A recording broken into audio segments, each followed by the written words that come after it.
Dziś przedstawimy temat, który z pewnością zainteresuje każdego miłośnika technologii i futurystycznych wizji. Będziemy rozmawiać o sztucznej inteligencji, jej ewolucji i potencjalnym wpływie na naszą przyszłość. Przyjrzymy się różnym formom AI, od prostych algorytmów, z jakimi spotykamy się obecnie na co dzień, poprzez AGI, czyli ogólną sztuczną inteligencję, aż do ASI, czyli sztuczną superinteligencję, a skończymy na koncepcji singularity, czyli technologicznej osobliwości, a więc hipotetycznym punkcie w historii ludzkości, w którym pewne rzeczy mogą nam się, łagodnie mówiąc, lekko wymknąć spod kontroli. Czy jesteście gotowi na podróż w świat, gdzie granice między człowiekiem a maszyną stają się wraz z każdym dniem coraz bardziej rozmyte? Zapnijcie pasy, zaczynamy. No więc czym jest to całe AI? Sztuczna inteligencja, czyli AI, Artificial Intelligence, to dziedzina nauki zajmująca się tworzeniem i doskonaleniem maszyn, które potrafią wykonywać zadania wymagające inteligencji. To nie są zwykłe algorytmy, które wykonują określone instrukcje krok po kroku. AI to systemy, które potrafią uczyć się, adaptować i podejmować decyzje na podstawie danych, które otrzymują. Kluczowym elementem współczesnych rozwiązań opartych o AI są sieci neuronowe, które naśladują działanie ludzkiego mózgu, pozwalając maszynom na uczenie się poprzez doświadczenie. Podobieństwo do działania ludzkiego mózgu. Podobnie jak ludzki mózg, sieci neuronowe składają się z neuronów, małych jednostek obliczeniowych, które przetwarzają informacje. Te neurony są połączone, tworząc skomplikowane sieci, które mogą przetwarzać ogromne ilości danych i uczyć się z nich. Połączenia między tymi sztucznymi neuronami nazywamy w świecie AI parametrami, są one odpowiednikiem synaps łączących neurony w naszych własnych mózgach. Jak to wygląda od środka? Sieć neuronowa, na której opiera się zasada działania współczesnych systemów AI, to tak naprawdę jeden wielki model matematyczny, reprezentujący strukturę neuronów i połączeń pomiędzy nimi, które stanowią odpowiednik synaps. Podczas procesu uczenia ustalane są wagi tych połączeń, w związku z czym jedne połączenia będą później podczas działania przepuszczać sygnał bardziej, a inne mniej, zupełnie tak jak w ludzkim mózgu. Różnica w działaniu między fizycznym mózgiem jest taka, że w prawdziwym mózgu proces ten odbywa się w dość złożony chemiczno-biologiczny sposób, a w przypadku sztucznej sieci neuronowej za pomocą uproszczonej, matematycznej reprezentacji.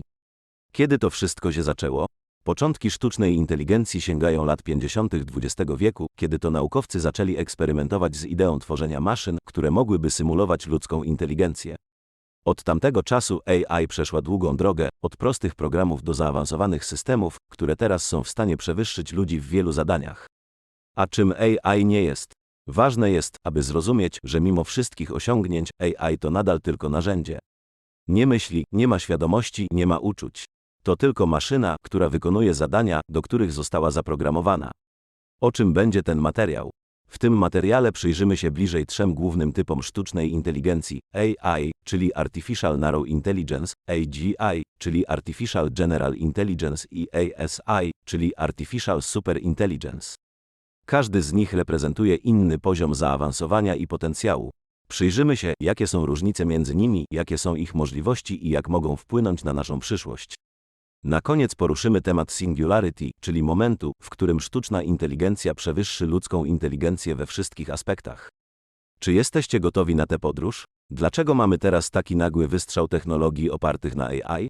Wielu z nas może zastanawiać się, dlaczego nagle mamy do czynienia z takim wybuchem technologii opartych na AI. Czy to jest coś zupełnie nowego? Czy może to jest coś, co było z nami od dawna, ale dopiero teraz zaczęło pokazywać swój pełny potencjał? Odpowiedź leży gdzieś pomiędzy. Koncepcje AI nie są nowe. W rzeczywistości pomysł na maszyny, które mogą naśladować ludzki umysł, istnieje od dawna. Jednakże przez wiele lat brakowało nam technologii i mocy obliczeniowej, aby te koncepcje stały się rzeczywistością. W ostatnich latach moc obliczeniowa komputerów wzrosła w niewiarygodnym tempie. Dzięki temu technologie oparte na AI, które kiedyś były tylko marzeniem, teraz stają się rzeczywistością. Na przykład procesory Nvidia A100, które były jeszcze do roku 2023 jednymi z najbardziej zaawansowanych układów do przetwarzania AI, mają moc obliczeniową rzędu setek teraflopsów. To oznacza, że mogą przetwarzać setki bilionów operacji na sekundę. Ale to nie koniec, Nvidia już opracowała nowe chipy, które będą jeszcze mocniejsze, na przykład najnowsze chipy, takie jak Nvidia GH200, zwane Grace Hopper Superchip, są już prawdziwymi potworami w świecie AI. Ten chip, który jest kombinacją CPU i GPU, został stworzony specjalnie do obsługi dużych systemów AI. Jest nawet 30 razy szybszy niż poprzednia szeroko stosowana jednostka A100, obsługuje do 480 GB pamięci CPU i do 96 GB pamięci GPU, a przepustowość pamięci GPU wynosi tu nawet 4 TB na sekundę. To astronomiczne wartości, oznaczające, że nawet jeden taki układ może przetwarzać niebotyczne wręcz ilości operacji na sekundę, co jest niezbędne do efektywnego działania dzisiejszych sieci neuronowych, a musisz wiedzieć, że tego typu układy nigdy nie pracują pojedynczo. W rzeczywistości, w gigantycznych centrach obliczeniowych znajdują się całe ogromne hale o powierzchni hektarów wypełnione po brzegi tysiącami tego typu układów, sprzęgniętych ze sobą i tworzących wspólnie razem jeden wielki pracujący superkomputer o przerażającej wręcz dla przeciętnego człowieka mocy obliczeniowej. Ale moc obliczeniowa to nie wszystko. Potrzebujemy również nowych architektur i algorytmów, które potrafią efektywnie wykorzystać tę moc. Tu na scenę wchodzi Transformer, model uczenia maszynowego, który zrewolucjonizował przetwarzanie języka naturalnego. Transformer, opracowany przez firmę Google w 2017 roku, wykorzystuje mechanizm zwany uwagą, który pozwala modelowi skupić się na odpowiednich częściach danych wejściowych podczas przetwarzania informacji. Dzięki temu, Transformer może lepiej zrozumieć kontekst i zależności między różnymi elementami danych, co jest kluczowe dla wielu zastosowań AI, takich jak tłumaczenie maszynowe czy generowanie tekstu. Ostatnim, ale nie mniej ważnym czynnikiem jest dostęp do ogromnej ilości danych. AI, a szczególnie uczenie maszynowe, wymaga dużych zbiorów danych do treningu. Dzięki internetowi mamy teraz dostęp do niezliczonych ilości danych, od zdjęć i filmów, po teksty i dane sensoryczne. Te dane są niezbędne do uczenia AI i sprawiają, że nasze modele stają się coraz bardziej skuteczne. Wszystko to razem, moc obliczeniowa, nowe architektury i algorytmy oraz dostęp do ogromnej ilości danych przyczynia się do obecnego wystrzału technologii opartych na AI. AI, czyli Artificial Intelligence, sztuczna inteligencja. AI lub po polsku SI, znane również jako sztuczna wąska inteligencja, po angielsku Artificial Narrow Intelligence, skupia się głównie na jednym konkretnym zadaniu z ograniczonym zakresem zdolności. Przykłady rozwiązań opartych na sztucznej inteligencji, które istnieją w naszym życiu na co dzień, to właśnie AI. Jak działa takie AI? AI to system komputerowy, który może wykonywać skomplikowane zadania, które normalnie wymagałyby ludzkiego umysłu, takie jak percepcja wzrokowa, rozpoznawanie mowy, podejmowanie decyzji i tłumaczenie między językami. Komputery i maszyny sterowane przez AI mogą być wkrótce używane zamiast ludzi do wykonywania różnych zadań, od zarządzania domem po prowadzenie samochodów i wiele innych. Większość tych maszyn polega na głębokim uczeniu i programowaniu, które pomaga nauczyć je przetwarzania ogromnych ilości danych, aby rozpoznawać wzorce i wykonywać działania. Nie wnikając w techniczne szczegóły, jest to w zasadzie odtwarzanie ludzkiego umysłu w formie maszynowej. AI w naszym codziennym życiu. Sztuczna inteligencja jest już integralną częścią naszego codziennego życia, choć często tego nie zauważamy. Modele generatywne są używane do tworzenia nowych, unikalnych obrazów lub dźwięków na podstawie wcześniej nauczonych wzorców. Rozpoznawanie obrazu i mowy jest używane w naszych smartfonach i asystentach głosowych, takich jak Siri czy Google Assistant, umożliwiając nam interakcję z technologią w naturalny sposób. AI pomaga nam w nawigacji, przewiduje nasze potrzeby, zaleca muzykę i filmy, które mogą nam się podobać, a nawet pomaga nam w pracy. AI jest również kluczowym elementem wielu aplikacji społecznościowych, które używają jej do personalizacji treści i reklam. Jednym z najbardziej powszechnych zastosowań AI jest rozpoznawanie mowy. Asystenci głosowi, takie jak Siri, Alexa czy Google Assistant, korzystają z AI, aby zrozumieć nasze polecenia i odpowiedzieć na nie. Wielu z nas korzysta z Google Maps do nawigacji, a te aplikacje korzystają z AI, aby monitorować ruch drogowy i dostarczać nam informacji w czasie rzeczywistym. AI jest również obecna w naszych domach. Inteligentne termostaty uczą się naszych preferencji i nawyków, aby dostosować temperaturę do naszych potrzeb. Inteligentne lodówki mogą tworzyć listy zakupów na podstawie tego, czego brakuje w naszej lodówce, a nawet sugerować, jakie wino pasuje do naszej kolacji. Największym jednak chyba punktem zwrotnym, który skierował oczy całego świata na zagadnienia związane ze sztuczną inteligencją, było uruchomienie przez OpenAI w 2022 roku usługi o nazwie ChatGPT, czyli chatbota opartego o model językowy GPT-3, a obecnie już GPT-4.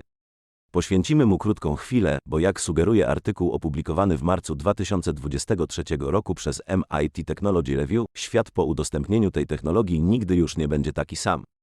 ChatGPT, a właściwie stanowiący jego serce model GPT-4 to potężny model językowy, który zdaniem wielu ma potencjał do zrewolucjonizowania naszego społeczeństwa i gospodarki.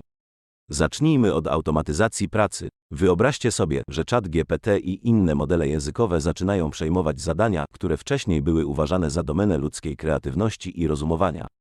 Pisanie, tworzenie tekstu czy kodu, podsumowywanie i analizowanie danych, wszystko to może teraz być zautomatyzowane.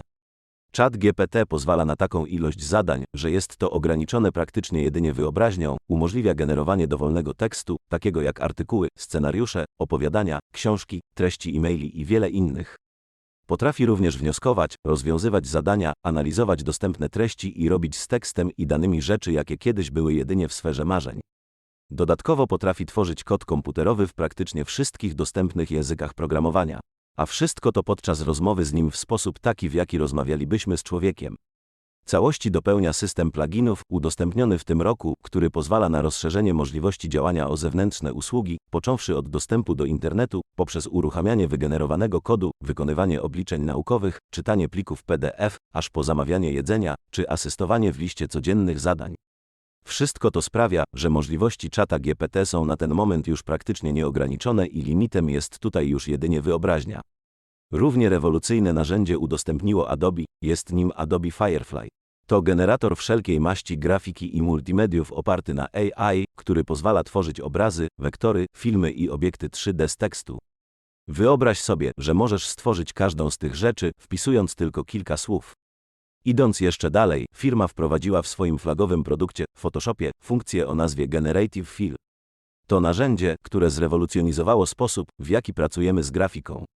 Dzięki Generative Fill nie musisz już być doświadczonym grafikiem, aby tworzyć złożone obrazy. Wystarczy wpisać proste polecenie tekstowe, a generatywna AI oparta o wspomniane już Adobe Firefly stworzy, doda, usunie lub zastąpi obrazy zgodnie z podanymi instrukcjami. To zupełnie nowe podejście w świecie edycji zdjęć, otwierające drzwi do twórczości dla każdego, niezależnie od doświadczenia. Podobnym, jeśli nie większym magicznym narzędziem jest Midjourney. Wyobraź sobie grafiki tak realistyczne, tak niesamowite, że trudno uwierzyć, że zostały stworzone przez maszynę. To jest to, co Midjourney ma do zaoferowania. To nie jest tylko kolejne narzędzie AI, to prawdziwa rewolucja w świecie sztuki i tworzenia grafiki na poziomie niespotykanym nigdy do tej pory. Ciekawe są również narzędzia tworzone przez startup o nazwie Stability AI. Jedno z ich narzędzi, o nazwie Stable Diffusion, pozwala, podobnie jak Midjourney, na generowanie grafiki za pomocą poleceń tekstowych. Firma stworzyła również open source'owy zestaw modeli językowych, będących odpowiedzią na ChatGPT, StableLM. Copilot od GitHuba to kolejne narzędzie, które zasługuje na uwagę. To AI, która pomaga programistom w codziennej pracy, sugerując fragmenty kodu, odpowiadając na pytania i wspierając tworzenie kodu, zupełnie tak, jakby programista miał obok siebie niewidzialnego pomocnika, którym nie jest już jednak tym razem drugi człowiek, a sztuczna inteligencja. Eleven Labs to natomiast startup, który dzięki AI dostarcza najbardziej przekonujące, bogate i realistyczne głosy dla twórców i wydawców szukających najwyższej jakości narzędzi do zamiany tekstu na mowę i klonowania głosu. Narzędzia opracowane przez firmę są absolutną rewolucją w dziedzinie syntezowania mowy. Kolejne ciekawe narzędzie do zamiany tekstu na mowę to Merv AI. Narzędzie pozwala na tak realistyczne generowanie ludzkiego głosu, jak jeszcze nigdy do tej pory. Generowana przez to narzędzie mowa jest nareszcie naturalna, może posiadać ładunek emocjonalny i nie przypomina już w niczym robotycznego głosu, do jakiego przyzwyczajeni byliśmy przez całe lata używania narzędzi służących do syntezy mowy. Microsoft wprowadził nową falę innowacji w Bingu, wykorzystując moc AI do zrewolucjonizowania sposobu wyszukiwania w sieci. Bing połączył potężne modele językowe, takie jak GPT-4 od OpenAI, z ogromną bazą swojej wyszukiwarki, udostępniając tym samym ludziom zupełnie nową formę wyszukiwania informacji opartą na bardziej naturalnej i bardziej interakcji z wynikami wyszukiwania. To zasadniczo zmienia sposób, w jaki ludzie znajdują informacje. Za Microsoftem biegnie w tym wyścigu Google, które również zamierza zrewolucjonizować swoją wyszukiwarkę przy pomocy swojej własnej AI o nazwie BART. Następne użyteczne narzędzie to Assembly AI. Pozwala ono na automatyczną transkrypcję dowolnych multimediów na tekst. Radzi sobie świetnie zarówno z plikami audio, jak i wideo. Potrafi przełożyć na tekst dowolną multimedialną treść, zanalizować ją i wygenerować pełną transkrypcję całej zawartości. Synthisia to kolejne narzędzie, którego warto spróbować. Pozwala na automatyczne generowanie filmów z awatarami. Wystarczy, że podamy temu narzędziu tekst, jaki ma zostać wypowiedziany przez generowanego przez AI awatara, a stworzy ono profesjonalnie wykonany film wideo z wygenerowanym aktorem, który w niesamowicie realistyczny sposób wypowie wszystkie nasze kwestie. Ciekawym eksperymentem, udostępnionym już kilka lat temu, jest This Person Does Not Exist. Jest to strona internetowa, która potrafi generować twarze ludzi, którzy nigdy tak naprawdę nie istnieli. Używając sztucznej inteligencji generuje tak realistyczne twarze, że to, iż zostały wygenerowane przez maszynę, zdradzić mogą jedynie czasami pojawiające się na tych zdjęciach lekkie nieprawidłowości.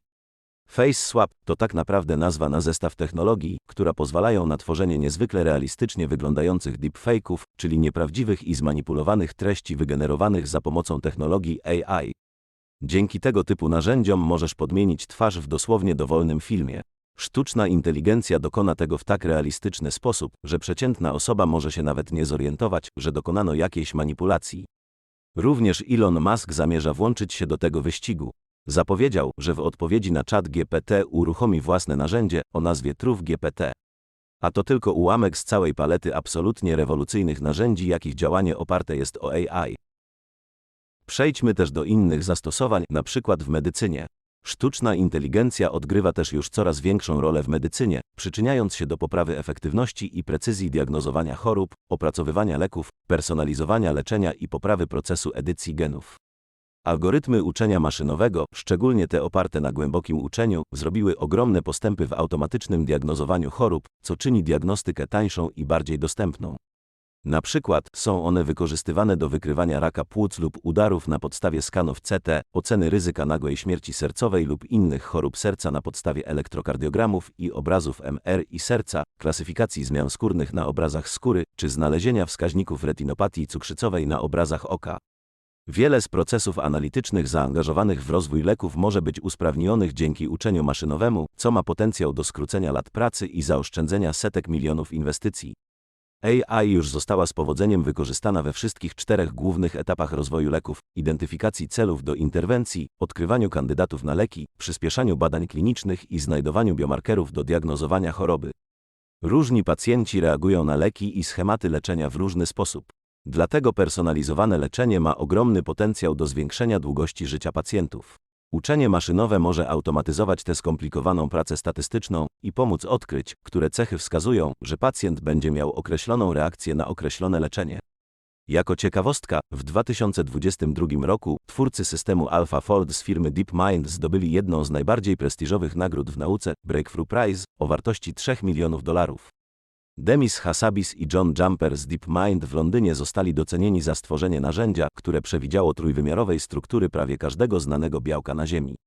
AlphaFold to system oparty na sztucznej inteligencji, który przewiduje trójwymiarowe struktury białek, co jest kluczowe dla zrozumienia ich funkcji i dla rozwoju nowych leków.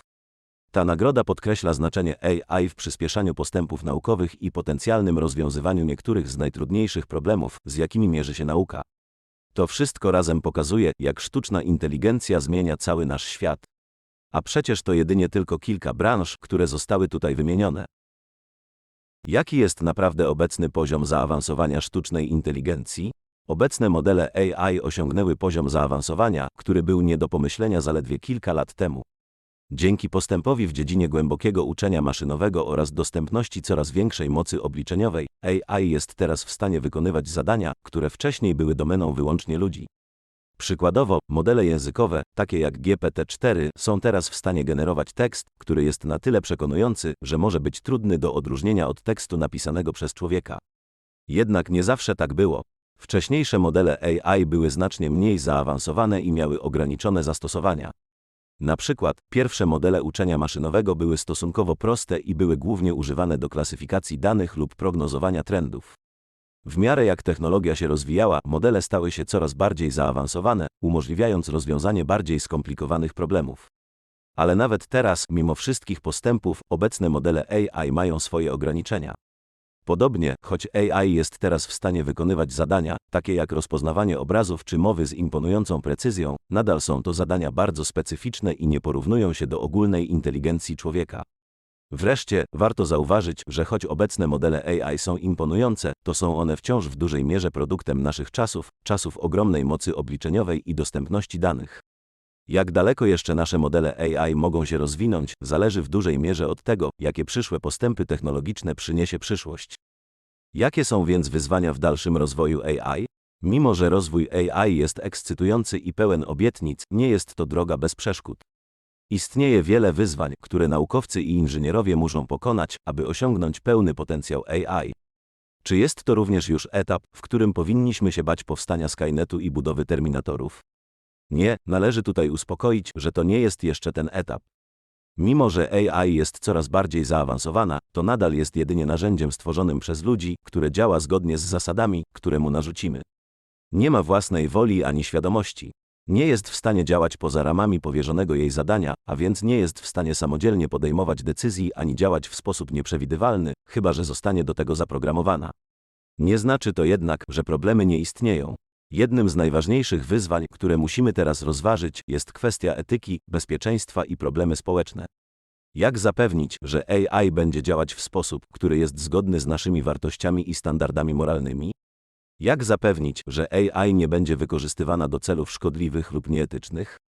Co robić z dezinformacją generowaną przez AI, deepfake'ami i jak przeciwdziałać manipulacjom dokonywanym za pomocą AI? Należy bowiem pamiętać, że na chwilę obecną AI to jedynie narzędzie w rękach człowieka i to człowiek jest w głównej mierze odpowiedzialny za to, jak to narzędzie jest wykorzystywane. Te pytania są teraz przedmiotem intensywnych badań i debat zarówno wśród inżynierów, programistów, naukowców, filozofów, jak i polityków, a odpowiedzi na nie będą miały kluczowe znaczenie dla kształtowania przyszłości rozwoju sztucznej inteligencji. Przeanalizujemy teraz wszystkie te główne problemy, zagrożenia i obawy związane z rozwojem AI. Moc obliczeniowa. Algorytmy AI, zwłaszcza te wykorzystujące uczenie głębokie, są niezwykle żarłoczne pod względem mocy obliczeniowej. Wymagają one coraz większej liczby specjalizowanych rdzeni GPU do efektywnej pracy. Chociaż dostępność chmur obliczeniowych i systemów przetwarzania równoległego umożliwia tworzenie bardziej efektywnych systemów AI, to jednak wiąże się to z ogromnymi kosztami, które nie każdy może ponieść. Deficyt zaufania. Wiele osób obawia się AI, ponieważ nie rozumie, jak dokładnie działają tego typu technologie. Jak konkretny zestaw danych wejściowych może prowadzić do rozwiązania różnych problemów, jest trudne do zrozumienia dla przeciętnego człowieka. Ograniczona wiedza. Mimo że AI ma potencjał do zastosowania w wielu dziedzinach, problemem jest brak wiedzy na temat AI. Poza entuzjastami technologii, studentami i badaczami, tylko ograniczona liczba osób jest świadoma potencjału tkwiącego w sztucznej inteligencji. Dezinformacja. Tak potężne narzędzia jak modele językowe, a więc na przykład publicznie dostępny ChatGPT pozwalają na masowe generowanie treści dezinformacyjnych. To potężny problem, biorąc pod uwagę, że wygenerowana treść jest praktycznie nieodróżnialna od treści stworzonej przez człowieka.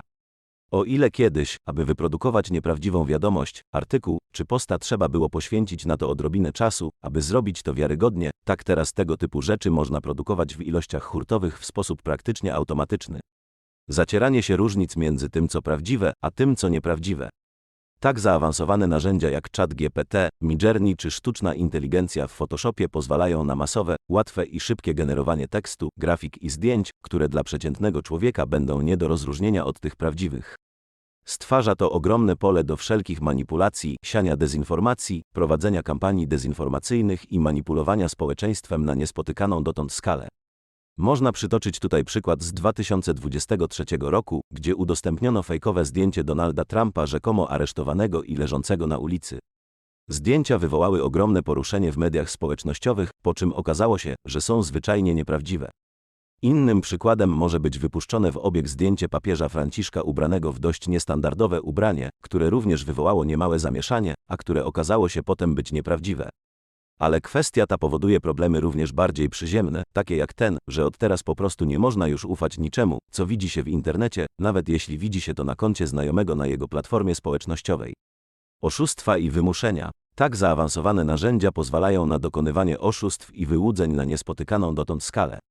Jeśli do możliwości generowania przekonywującego tekstu dodamy bowiem narzędzia pozwalające na klonowanie i generowanie ludzkiego głosu, to otwiera to wektory ataków, jakie jeszcze do niedawna wydawały się jedynie domeną filmów z gatunku Mission Impossible. Bo czy nie zaoferowałbyś pomocy, gdyby nagle zadzwonił do ciebie przyjaciel lub członek twojej rodziny z prośbą o pomoc, identyfikując się głosem, jaki znasz od zawsze? Klonowanie głosu dzięki sztucznej inteligencji jest obecnie na tak zaawansowanym poziomie, że osoba po drugiej stronie słuchawki mogłaby naprawdę brzmieć jak twój znajomy lub członek twojej rodziny.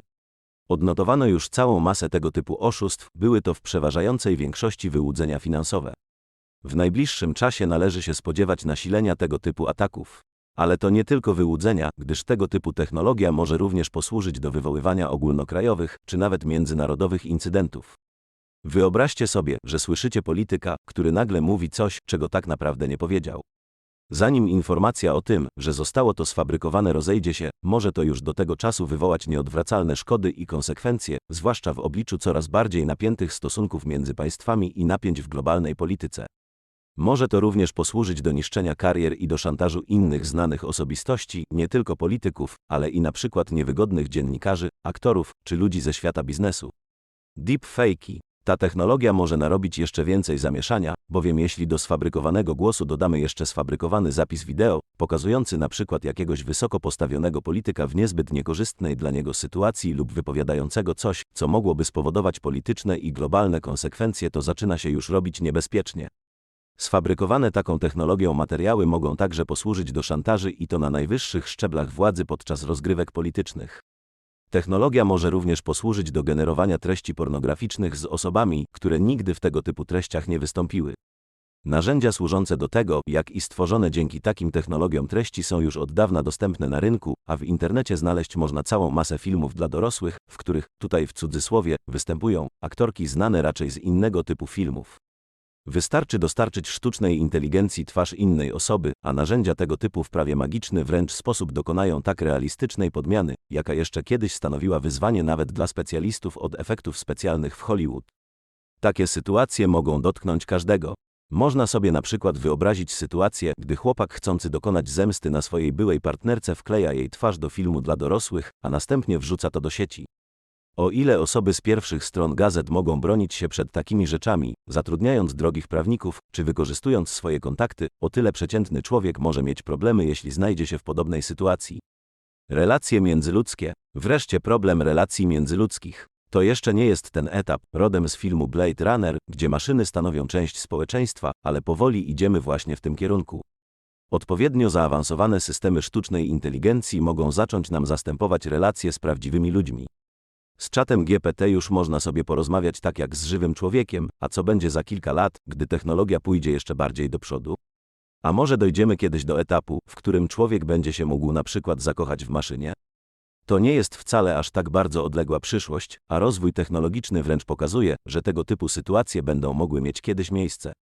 Głośna była historia, jaka miała miejsce w 2022 roku, gdy pracownik firmy Google stwierdził, iż zaprzyjaźnił się z chatbotem stworzonym przez firmę. Blake Lemoine, pracownik Google, pracujący jako tester nowego chatbota, stwierdził, że maszyna ta uzyskała świadomość i poszedł z tym do mediów.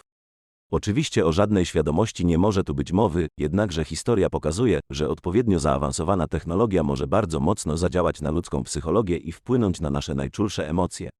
Kryzysy egzystencjonalne. Tego typu technologie mogą również wywołać pewien niepokój, jeśli chodzi o nasze miejsce w świecie. Jeśli bowiem nasz mózg można w pewien sposób zasymulować sztucznie i efekty działania, przynajmniej na pierwszy rzut oka będą dość podobne, to może to rodzić pytania u człowieka na temat własnej egzystencji i swojej wyjątkowości. Mogą pojawić się pytania jak to, czy my jako ludzie też nie jesteśmy aby przypadkiem takimi maszynami, a jedynie zbudowanymi w sposób biologiczny. To może prowadzić do dość niepokojących myśli lub wręcz wpędzać niektórych ludzi w stany depresyjne.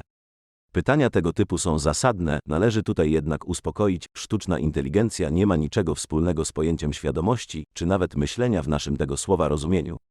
Przedmiotem debat zarówno dla inżynierów, programistów, jak i dla filozofów jest cały czas to, czy coś takiego jak zasymulowanie ludzkiej świadomości jest w ogóle możliwe. Zdania na ten temat są mocno podzielone. Sztuczna inteligencja, jaką posiadamy i jakiej używamy na co dzień, nie ma natomiast z tym tematem niczego wspólnego.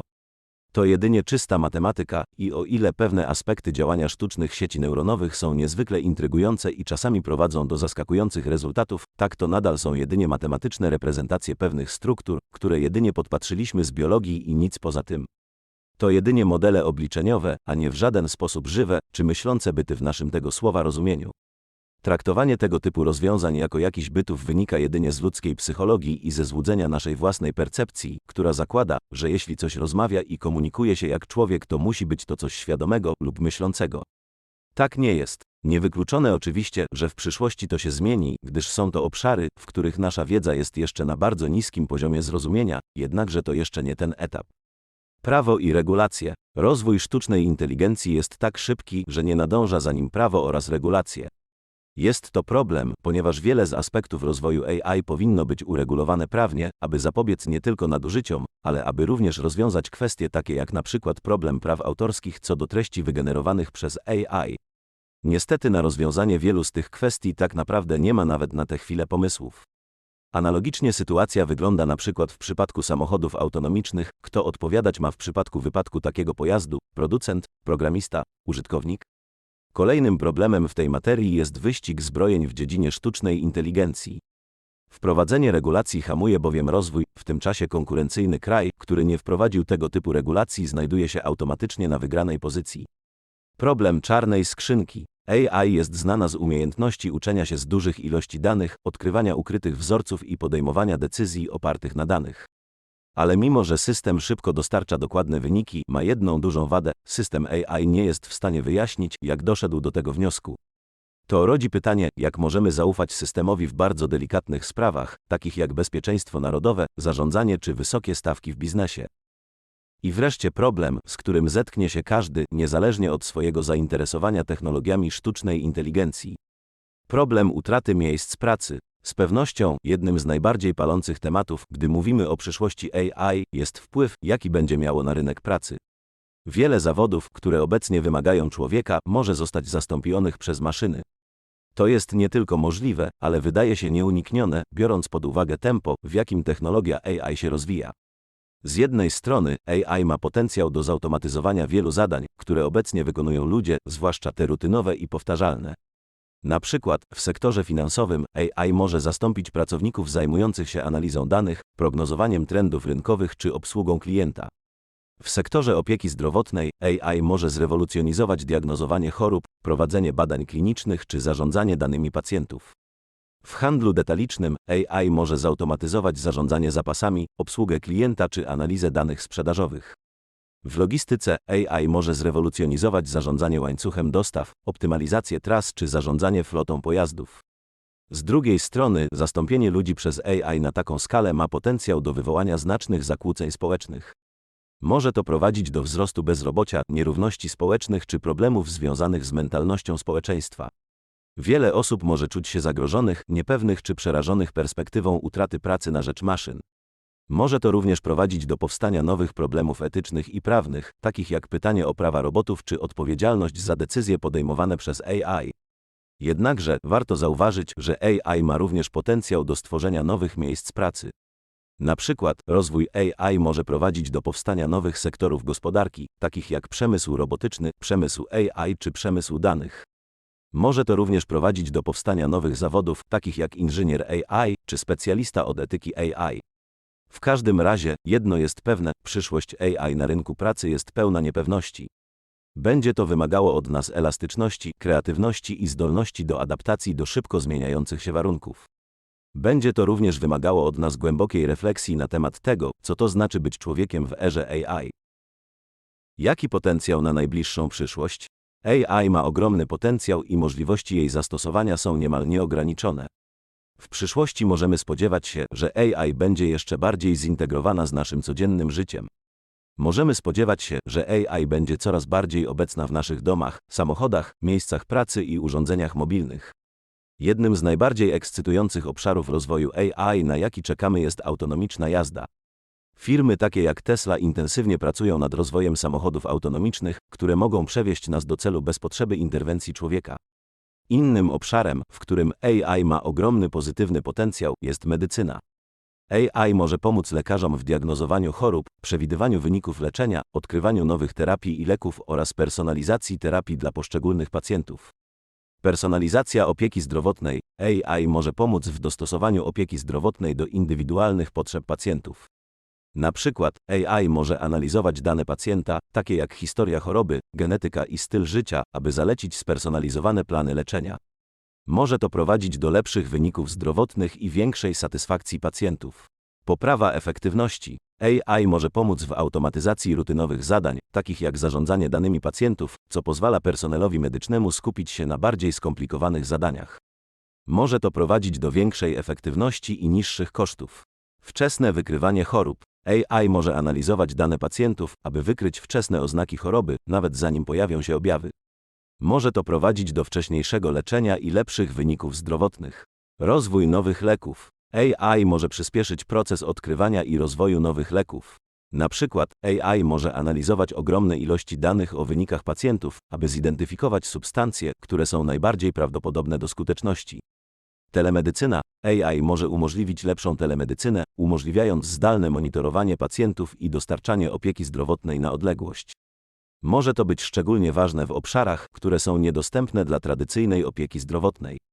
Zarządzanie danymi. AI może pomóc w zarządzaniu ogromnymi ilościami danych generowanych w sektorze opieki zdrowotnej, pomagając w identyfikacji wzorców, które mogą prowadzić do lepszej opieki zdrowotnej. Sztuczna inteligencja ma również potencjał do rewolucji w systemie edukacji. Może pomóc w personalizacji nauki, dostosowując materiały edukacyjne do indywidualnych potrzeb i stylów uczenia się każdego ucznia. Badania naukowe. Dzięki zdolności do przetwarzania ogromnych ilości danych i identyfikowania wzorców, które mogą być niewidoczne dla ludzkiego oka, AI może przyspieszyć odkrycia naukowe i innowacje. Możemy oczekiwać, że AI będzie coraz częściej wykorzystywane do przewidywania wyników eksperymentów, modelowania złożonych systemów i pomocy naukowcom w formułowaniu nowych hipotez. Polityka. W miarę jak technologia AI staje się coraz bardziej zaawansowana, staje się również coraz bardziej strategiczna z punktu widzenia polityki zagranicznej. Kraje na całym świecie rywalizują o dominację w dziedzinie AI, a technologia ta może mieć wpływ na wszystko, od gospodarki po bezpieczeństwo narodowe. Możemy oczekiwać, że AI będzie coraz bardziej wpływać na stosunki międzynarodowe. Cyberbezpieczeństwo. AI ma ogromny potencjał w dziedzinie cyberbezpieczeństwa, pomagając w wykrywaniu i zapobieganiu atakom. Możemy oczekiwać, że AI będzie coraz częściej wykorzystywane do monitorowania sieci, identyfikowania podejrzanych działalności i reagowania na incydenty bezpieczeństwa w czasie rzeczywistym. AI w Metaverse. Metaverse to wizja przyszłości, w której wirtualne i fizyczne światy są ściśle powiązane. AI może odgrywać kluczową rolę w tworzeniu i zarządzaniu tymi złożonymi środowiskami, od modelowania wirtualnych światów po sterowanie awatarami i interakcje z użytkownikami.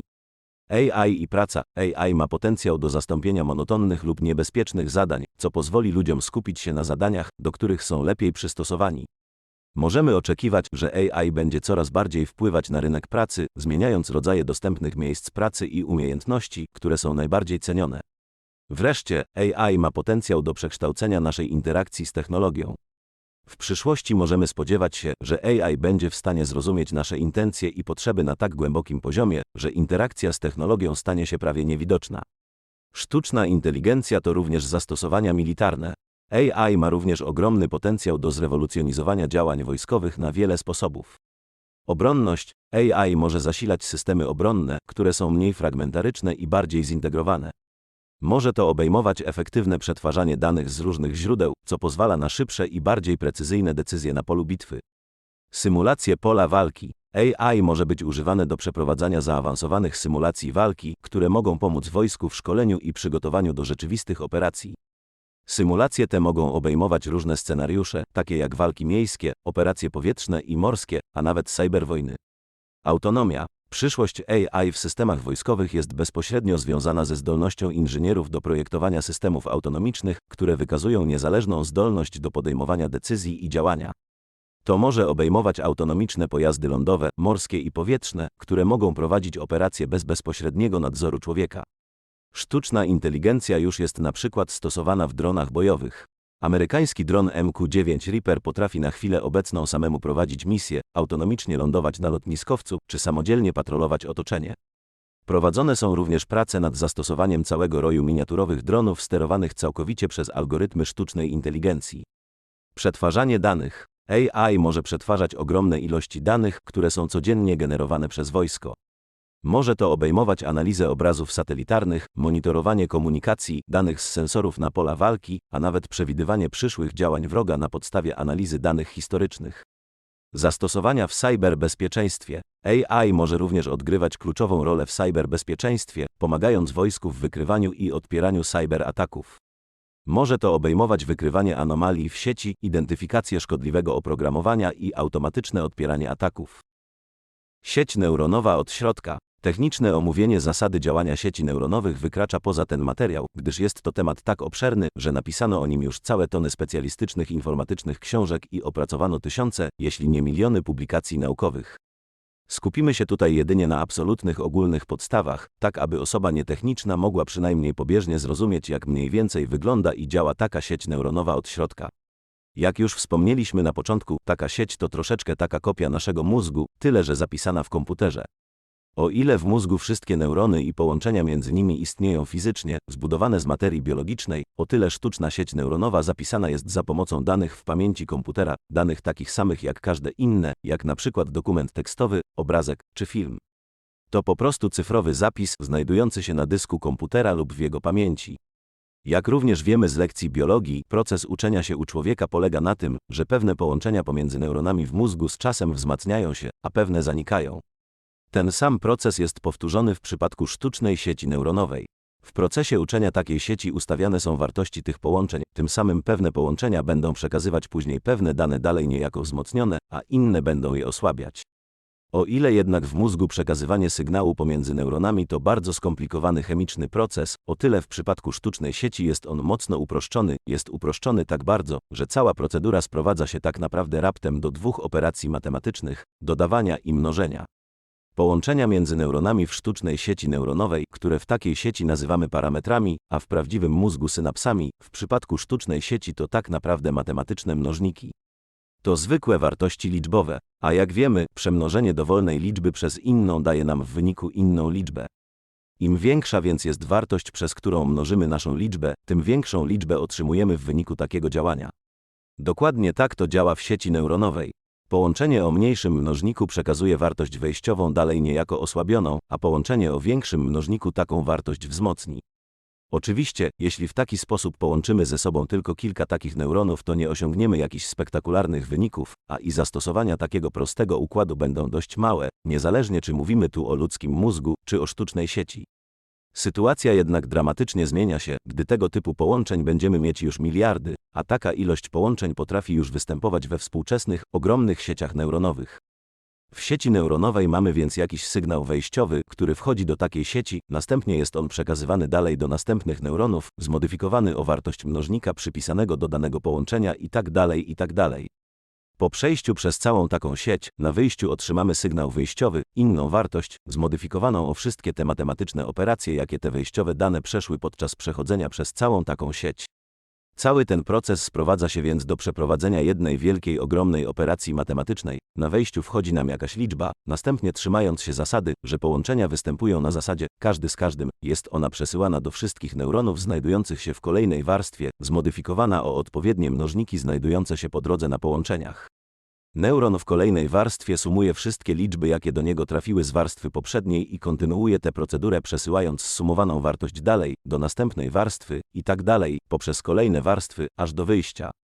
To oczywiście bardzo mocno uproszczony opis, jednakże przedstawia on ogólną koncepcję. W porządku, ale co w takim razie wchodzi do wejścia takiej sieci?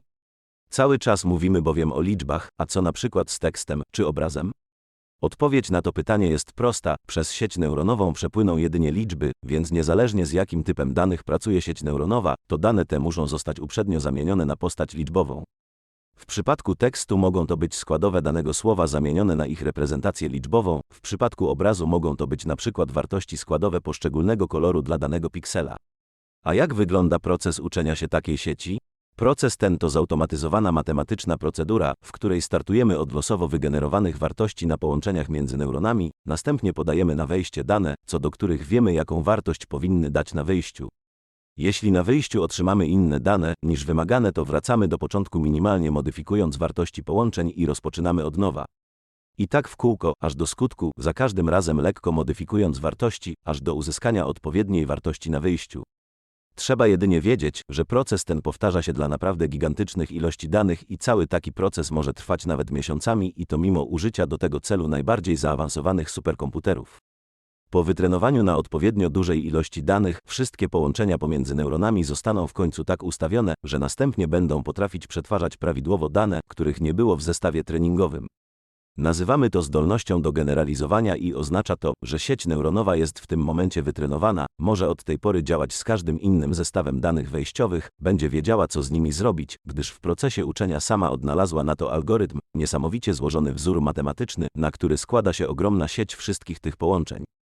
Architektur tego typu sieci jest bardzo dużo i wciąż pracujemy nad nowymi, trzeba tutaj bowiem też zaznaczyć, że jeden typ sieci neuronowych nadaje się bardziej do przetwarzania jednych danych, takich jak na przykład obraz, a inny nadaje się bardziej do innych, jak na przykład tekst. Jest to jednak temat tak obszerny, że nie będziemy go tutaj rozwijać. Naturalnie jest to jedynie mocno uproszczony opis mający za zadanie jedynie krótkie wprowadzenie do tematu, tak abyś przynajmniej w przybliżeniu zdawał sobie sprawę, jak strukturalnie tego typu systemy wyglądają od środka. Pełne omówienie tak obszernego i skomplikowanego tematu wykracza poza ten materiał, który za zadanie ma jedynie ogólne wprowadzenie do zagadnień związanych ze sztuczną inteligencją. Na koniec kilka suchych faktów. Jak szybki jest cały ten postęp? Wzrost wykładniczy w dziedzinie AI jest zjawiskiem, które przyciąga uwagę wielu ekspertów i badaczy. Ten wzrost, podobnie jak wiele innych form technologii, można w dużej mierze przypisać zjawisku znanemu jako prawo Moore'a, które przewiduje, że liczba tranzystorów na mikroprocesorze podwoi się mniej więcej co 2 lata. To prawo, zaproponowane przez Gordona Moore'a w 1965 roku, odnosiło się pierwotnie do technologii półprzewodników, ale z czasem zaczęło być stosowane do opisu tempa rozwoju wielu innych technologii, w tym AI. Jednakże, niektórzy badacze twierdzą, że AI rozwija się nawet szybciej niż przewiduje prawo Moore'a. W rzeczywistości, od 2012 roku moc obliczeniowa AI podwajała się mniej więcej co 2 lata, co sugeruje, że tempo rozwoju AI jest teraz ponadwykładnicze. To oznacza, że AI rozwija się w tempie, które jest szybsze niż to, co można by przewidzieć na podstawie prostego wzoru wykładniczego. Co więcej, niektóre prognozy sugerują, że ten wzrost wykładniczy może przynieść ogromne korzyści gospodarcze. Na przykład, według jednego raportu, postęp w dziedzinie AI może przyczynić się do wzrostu gospodarczego o $15,7 bilionów do 2030 roku. Jeśli ten trend wzrostu wykładniczego będzie kontynuowany, możemy oczekiwać, że w ciągu najbliższych 10 lat systemy AI będą 1000 razy potężniejsze niż obecnie.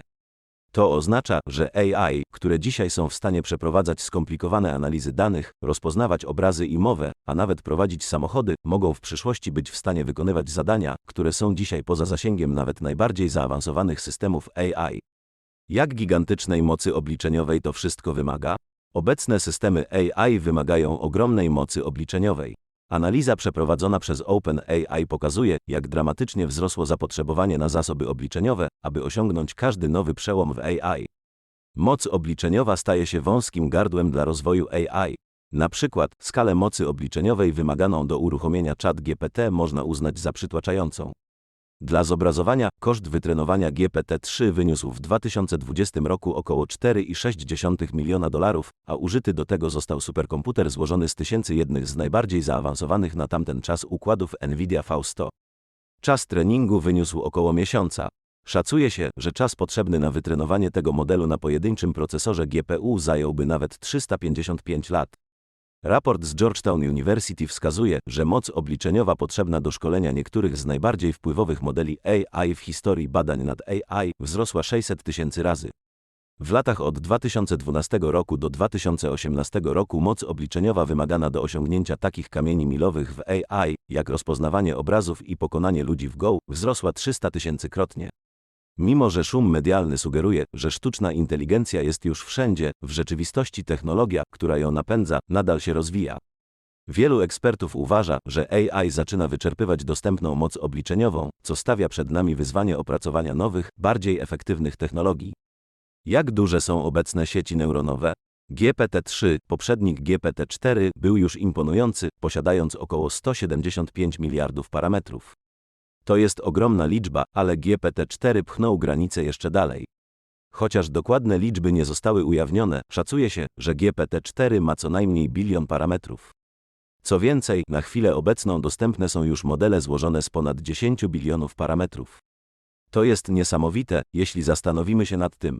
Bilion parametrów to wartość jedynie 100 razy mniejsza niż liczba synaps, czyli połączeń między neuronami w ludzkim mózgu. Ludzki mózg, który ewoluował przez miliony lat, ma od 80 do 100 miliardów neuronów. Te neurony są połączone za pomocą około 100 bilionów synaps, które umożliwiają przepływ informacji i komunikację między neuronami. Teraz mamy model AI, który ma jedynie 2 rzędy wielkości mniej parametrów, co synaps w naszym mózgu. To jest ogromny skok w skali, jeśli porównamy go z wcześniejszymi modelami AI. A jeśli zastanawiałeś się, ile miejsca na dysku czy w pamięci komputera może zajmować zapis tak ogromnego modelu jak stworzony w 2020 roku GPT-3, to jest to prawie terabajt danych. Nie przesłyszałeś się, to jest prawie terabajtowa jedna wielka formuła matematyczna, bo do tego tak naprawdę sprowadza się zapis modelu sieci neuronowej. Jesteś w ogóle sobie w stanie wyobrazić wzór matematyczny tak astronomicznie długi, że jego zapis zajmuje prawie terabajt przestrzeni? Bo o tak ogromnych i jeszcze większych modelach już tutaj mówimy. To pokazuje, jak szybko rozwija się technologia AI. W ciągu zaledwie kilku lat skala modeli AI wzrosła z miliardów do bilionów parametrów. I nie ma żadnych oznak, że ten trend się zatrzyma. Wręcz przeciwnie, wszystko wskazuje na to, że modele AI będą coraz większe i bardziej złożone. Czy my to w ogóle jeszcze ogarniamy? Rozważając problem tak zwanego czarnego pudełka w kontekście sztucznej inteligencji, musimy zdać sobie sprawę z 2 kluczowych aspektów. Po pierwsze, mamy do czynienia z systemami, które są niezwykle złożone i skomplikowane. Sieci neuronowe, takie jak te wykorzystywane w modelach GPT, mogą składać się z miliardów, a nawet bilionów parametrów, czyli sztucznych synaps. GPT-3, na przykład, wydany w 2020 roku, jak już wspomniano, ma około 175 miliardów parametrów, a szacuje się, że GPT-4 ma co najmniej bilion. Te liczby są po prostu ogromne i trudne do ogarnięcia dla ludzkiego umysłu. Po drugie, mimo że teoretycznie wiemy, jak działają poszczególne neurony w sieci neuronowej, nie jesteśmy w stanie zrozumieć, jak te interakcje prowadzą do konkretnych wyników. To jest jak próba zrozumienia, jak działa cały ludzki mózg, patrząc na każdy pojedynczy neuron. Mimo że teoretycznie wiemy, jak działają neurony i jak przekazują sygnały, praktyczne zrozumienie, jak te interakcje prowadzą do skomplikowanych zachowań i myśli, jest poza naszym zasięgiem. Co więcej, nawet jeśli zrozumiemy, jakie dane wejściowe prowadzą do określonych wyników, nadal nie zrozumiemy, dlaczego sieć neuronowa zdecydowała się na takie, a nie inne działanie. To jest jak próba zrozumienia, dlaczego człowiek zdecydował się podjąć pewne działanie, patrząc tylko na jego mózg, możemy zrozumieć, jakie neurony były aktywne, ale nie zrozumiemy, dlaczego akurat te neurony zdecydowały się na aktywację. W rezultacie, mimo naszej wiedzy na temat działania sieci neuronowych, nadal stoimy przed wyzwaniem zrozumienia, dlaczego te systemy podejmują decyzje, które podejmują. Jest to jednym z największych wyzwań w dziedzinie AI i jednym, które prawdopodobnie będzie wymagało dalszych badań i innowacji, aby je pokonać. Jakie są koncepcje na rozwój? Kolejne architektury. Należy się spodziewać, że w niedalekiej przyszłości będziemy opracowywać coraz to bardziej złożone i zaawansowane architektury sieci neuronowych. Prawdopodobnie czeka nas jeszcze niejedna rewolucja w tym zakresie, na miarę tej, jakiej dokonała architektura Transformer, która pozwoliła nam na tak niesamowite przetwarzanie języka naturalnego, jak to ma miejsce obecnie. Będziemy również dążyć do optymalizacji obecnie stosowanych architektur. Inne koncepcje, jakim się obecnie szeroko przyglądamy, to również architektury multimodalne, czyli takie, które są w stanie przetwarzać jednocześnie wiele różnych typów danych, takich jak tekst, obraz czy dźwięk. Inną koncepcją jest również tak zwane AutoML, podejście, które może w przyszłości ułatwić konstruowanie modeli sieci neuronowych, tak aby nawet osoby nietechniczne, niezwiązane z data science i programowaniem mogły same, we własnym zakresie budować swoje własne modele. Jeszcze inną ciekawą koncepcją są tak zwane long chainy, czyli koncepcja, w której łączymy ze sobą wiele różnych modeli, tak aby współpracowały ze sobą w celu wykonania określonego zadania. Również narzędzia takie jak AutoGPT są warte zainteresowania. Narzędzie to pozwala na automatyzację pracy z modelami takimi jak GPT-4. Kolejnym obiecującym trendem jest również rozwój modeli typu open source, czyli modeli dostępnych za darmo dla każdego.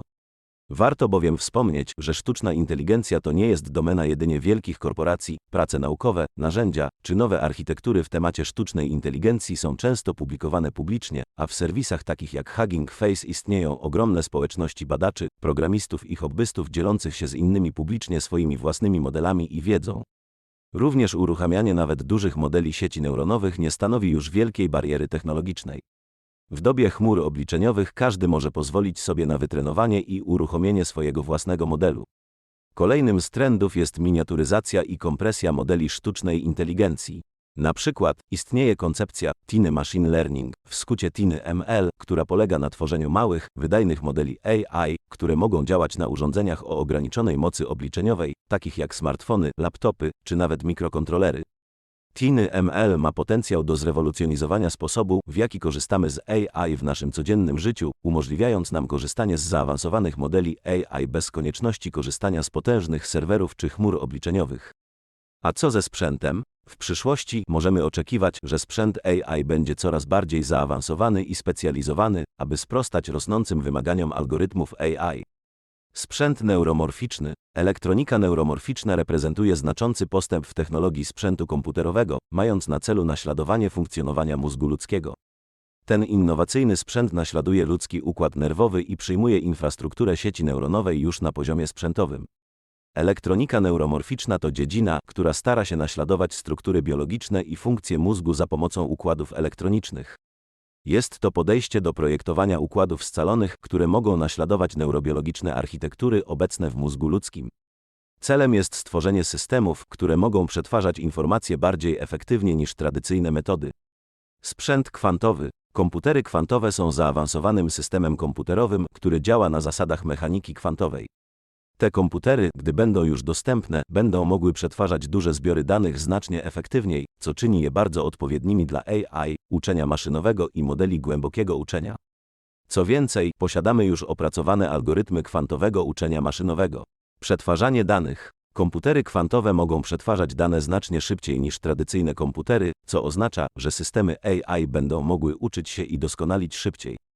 Wykorzystanie zjawisk odbywających się na poziomie kwantowym, takich jak splątanie kwantowe czy superpozycja w teorii, może pozwolić na wręcz niesamowite przyspieszenie. Rozwiązywanie problemów, które nie mogą być rozwiązane klasycznie. Dzięki wykorzystaniu zjawisk kwantowych, problemy, które nie mogą być rozwiązane klasycznie, mogą być rozwiązane za pomocą komputerów kwantowych. Wykorzystanie komputerów kwantowych może również pozwolić na skuteczniejsze i szybsze testowanie algorytmów AI, aby upewnić się, że są one poprawne i wolne od błędów.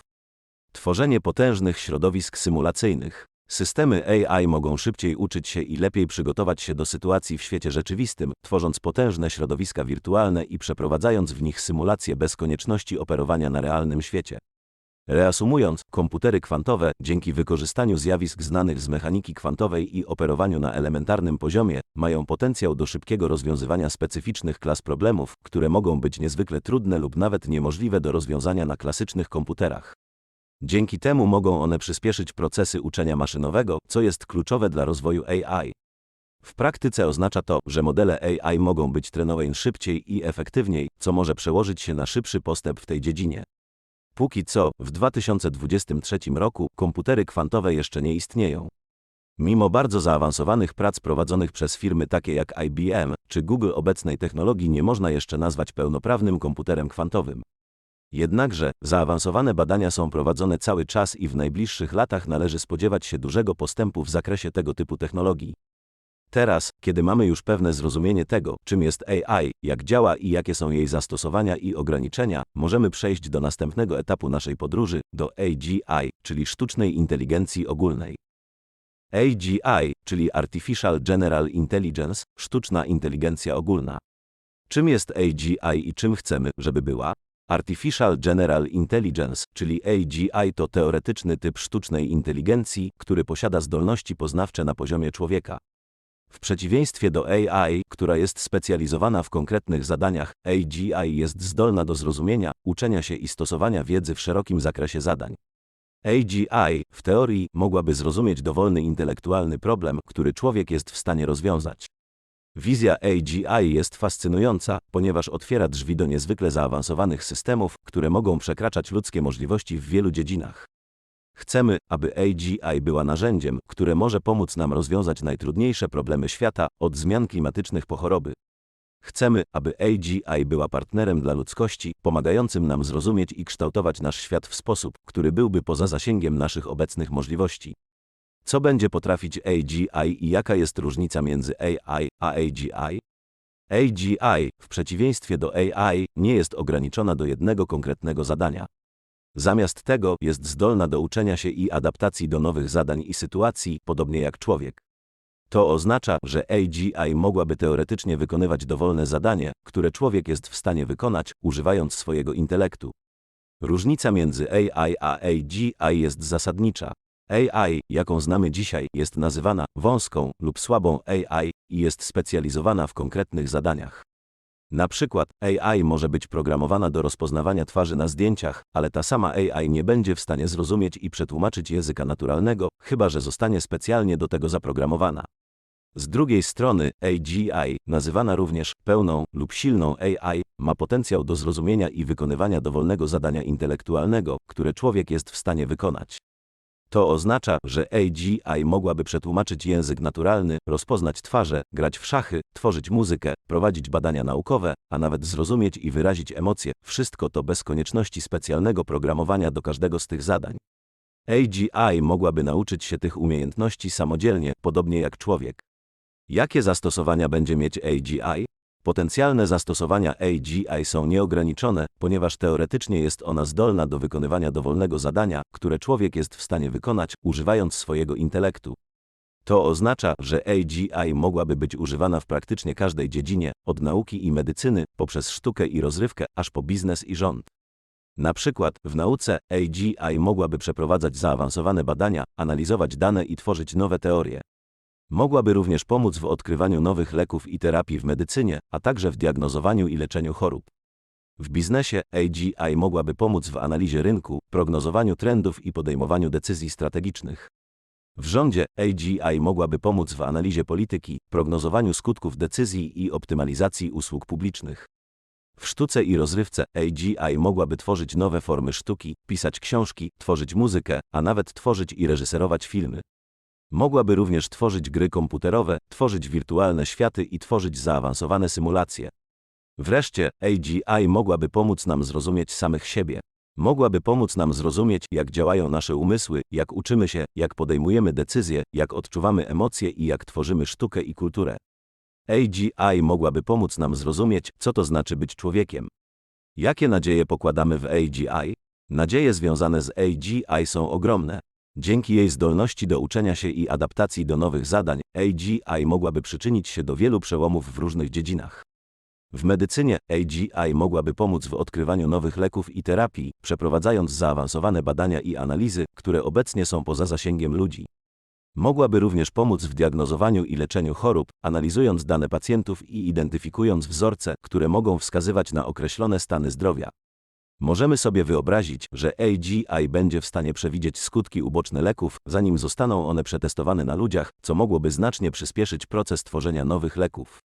W naukach materiałowych AGI mogłaby pomóc w tworzeniu nowych materiałów o unikalnych właściwościach, które mogą przyczynić się do rozwoju nowych technologii.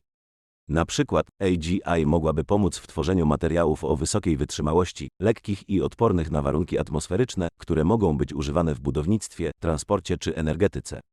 Możemy sobie wyobrazić, że AGI będzie w stanie przewidzieć właściwości materiałów na poziomie atomowym, co mogłoby otworzyć drzwi do tworzenia materiałów o właściwościach, które obecnie uważamy za niemożliwe do osiągnięcia. W fizyce i chemii AGI mogłaby pomóc w odkrywaniu nowych praw i teorii, przeprowadzając zaawansowane symulacje i analizy, które są poza zasięgiem obecnych możliwości obliczeniowych. Możemy sobie wyobrazić, że AGI będzie w stanie przewidzieć wyniki eksperymentów, zanim zostaną one przeprowadzone, co mogłoby przyspieszyć tempo odkryć naukowych. W dziedzinie energii AGI mogłaby pomóc w optymalizacji produkcji i dystrybucji energii, przewidując zapotrzebowanie na energię i dostosowując produkcję do tego zapotrzebowania. Możemy sobie wyobrazić, że AGI będzie w stanie przewidzieć skutki zmian klimatu i pomóc nam w opracowaniu strategii na przeciwdziałanie tym skutkom. W dziedzinie edukacji AGI mogłaby dostosować proces nauczania do indywidualnych potrzeb każdego ucznia, przyspieszając tempo nauki i zwiększając efektywność procesu edukacyjnego.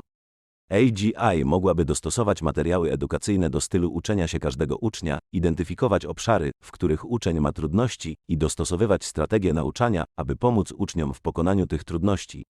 W dziedzinie transportu AGI mogłaby pomóc w optymalizacji systemów transportowych, przewidując wzorce ruchu drogowego i dostosowując trasy do tych wzorców, aby zminimalizować opóźnienia i zwiększyć efektywność transportu. Możemy sobie wyobrazić, że AGI będzie w stanie przewidzieć wypadki drogowe, zanim do nich dojdzie, i podjąć działania, aby je zapobiec. W dziedzinie finansów AGI mogłaby pomóc w przewidywaniu trendów rynkowych i podejmowaniu decyzji inwestycyjnych, analizując ogromne ilości danych rynkowych i identyfikując wzorce, które mogą wskazywać na przyszłe zmiany na rynku. Możemy sobie wyobrazić, że AGI będzie w stanie przewidzieć kryzysy finansowe, zanim do nich dojdzie, i podjąć działania, aby im zapobiec.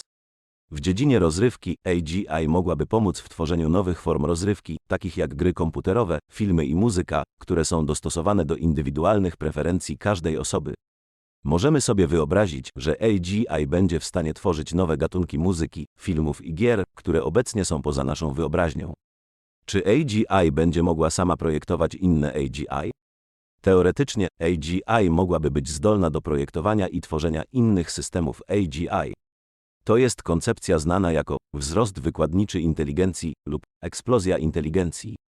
W praktyce jednak jest to obszar, który wymaga dalszych badań i jest obecnie przedmiotem intensywnej debaty naukowej. Z jednej strony, jeśli AGI jest w stanie zrozumieć swoje własne działanie na poziomie, który pozwala na optymalizację i ulepszanie, to mogłoby to prowadzić do szybkiego postępu w dziedzinie sztucznej inteligencji. AGI mogłaby teoretycznie zaprojektować lepszą wersję siebie, która z kolei mogłaby zaprojektować jeszcze lepszą wersję, i tak dalej, prowadząc do eksplozji inteligencji. Z drugiej strony istnieją poważne trudności techniczne i etyczne związane z tym zagadnieniem. Na poziomie technicznym tworzenie AGI, która jest w stanie zrozumieć i ulepszyć swoje własne działanie, jest ogromnym wyzwaniem. Wymaga to nie tylko zaawansowanej wiedzy na temat działania AGI, ale także zdolności do przewidywania skutków zmian w AGI i zapewnienia, że te zmiany nie spowodują nieprzewidzianych i potencjalnie szkodliwych wyników. Na poziomie etycznym istnieją poważne obawy dotyczące możliwości, że AGI mogłaby być użyta do celów szkodliwych, jeśli nie jest odpowiednio kontrolowana. Jeśli AGI jest w stanie projektować i tworzyć inne AGI, to jak możemy zapewnić, że te nowe AGI będą działać zgodnie z naszymi intencjami i wartościami?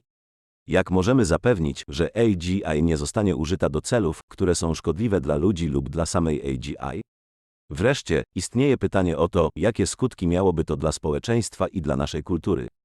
Jeśli AGI jest w stanie projektować i tworzyć inne AGI, to jak to wpłynie na naszą rolę jako twórców i użytkowników technologii? Czy będziemy w stanie nadążyć za szybkim tempem postępu, które wynika z eksplozji inteligencji?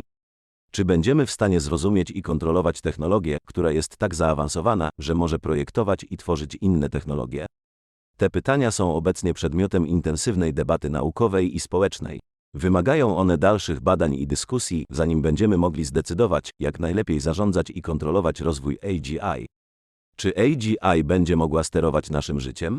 To jest pytanie, które wywołuje wiele obaw i jest przedmiotem intensywnej debaty.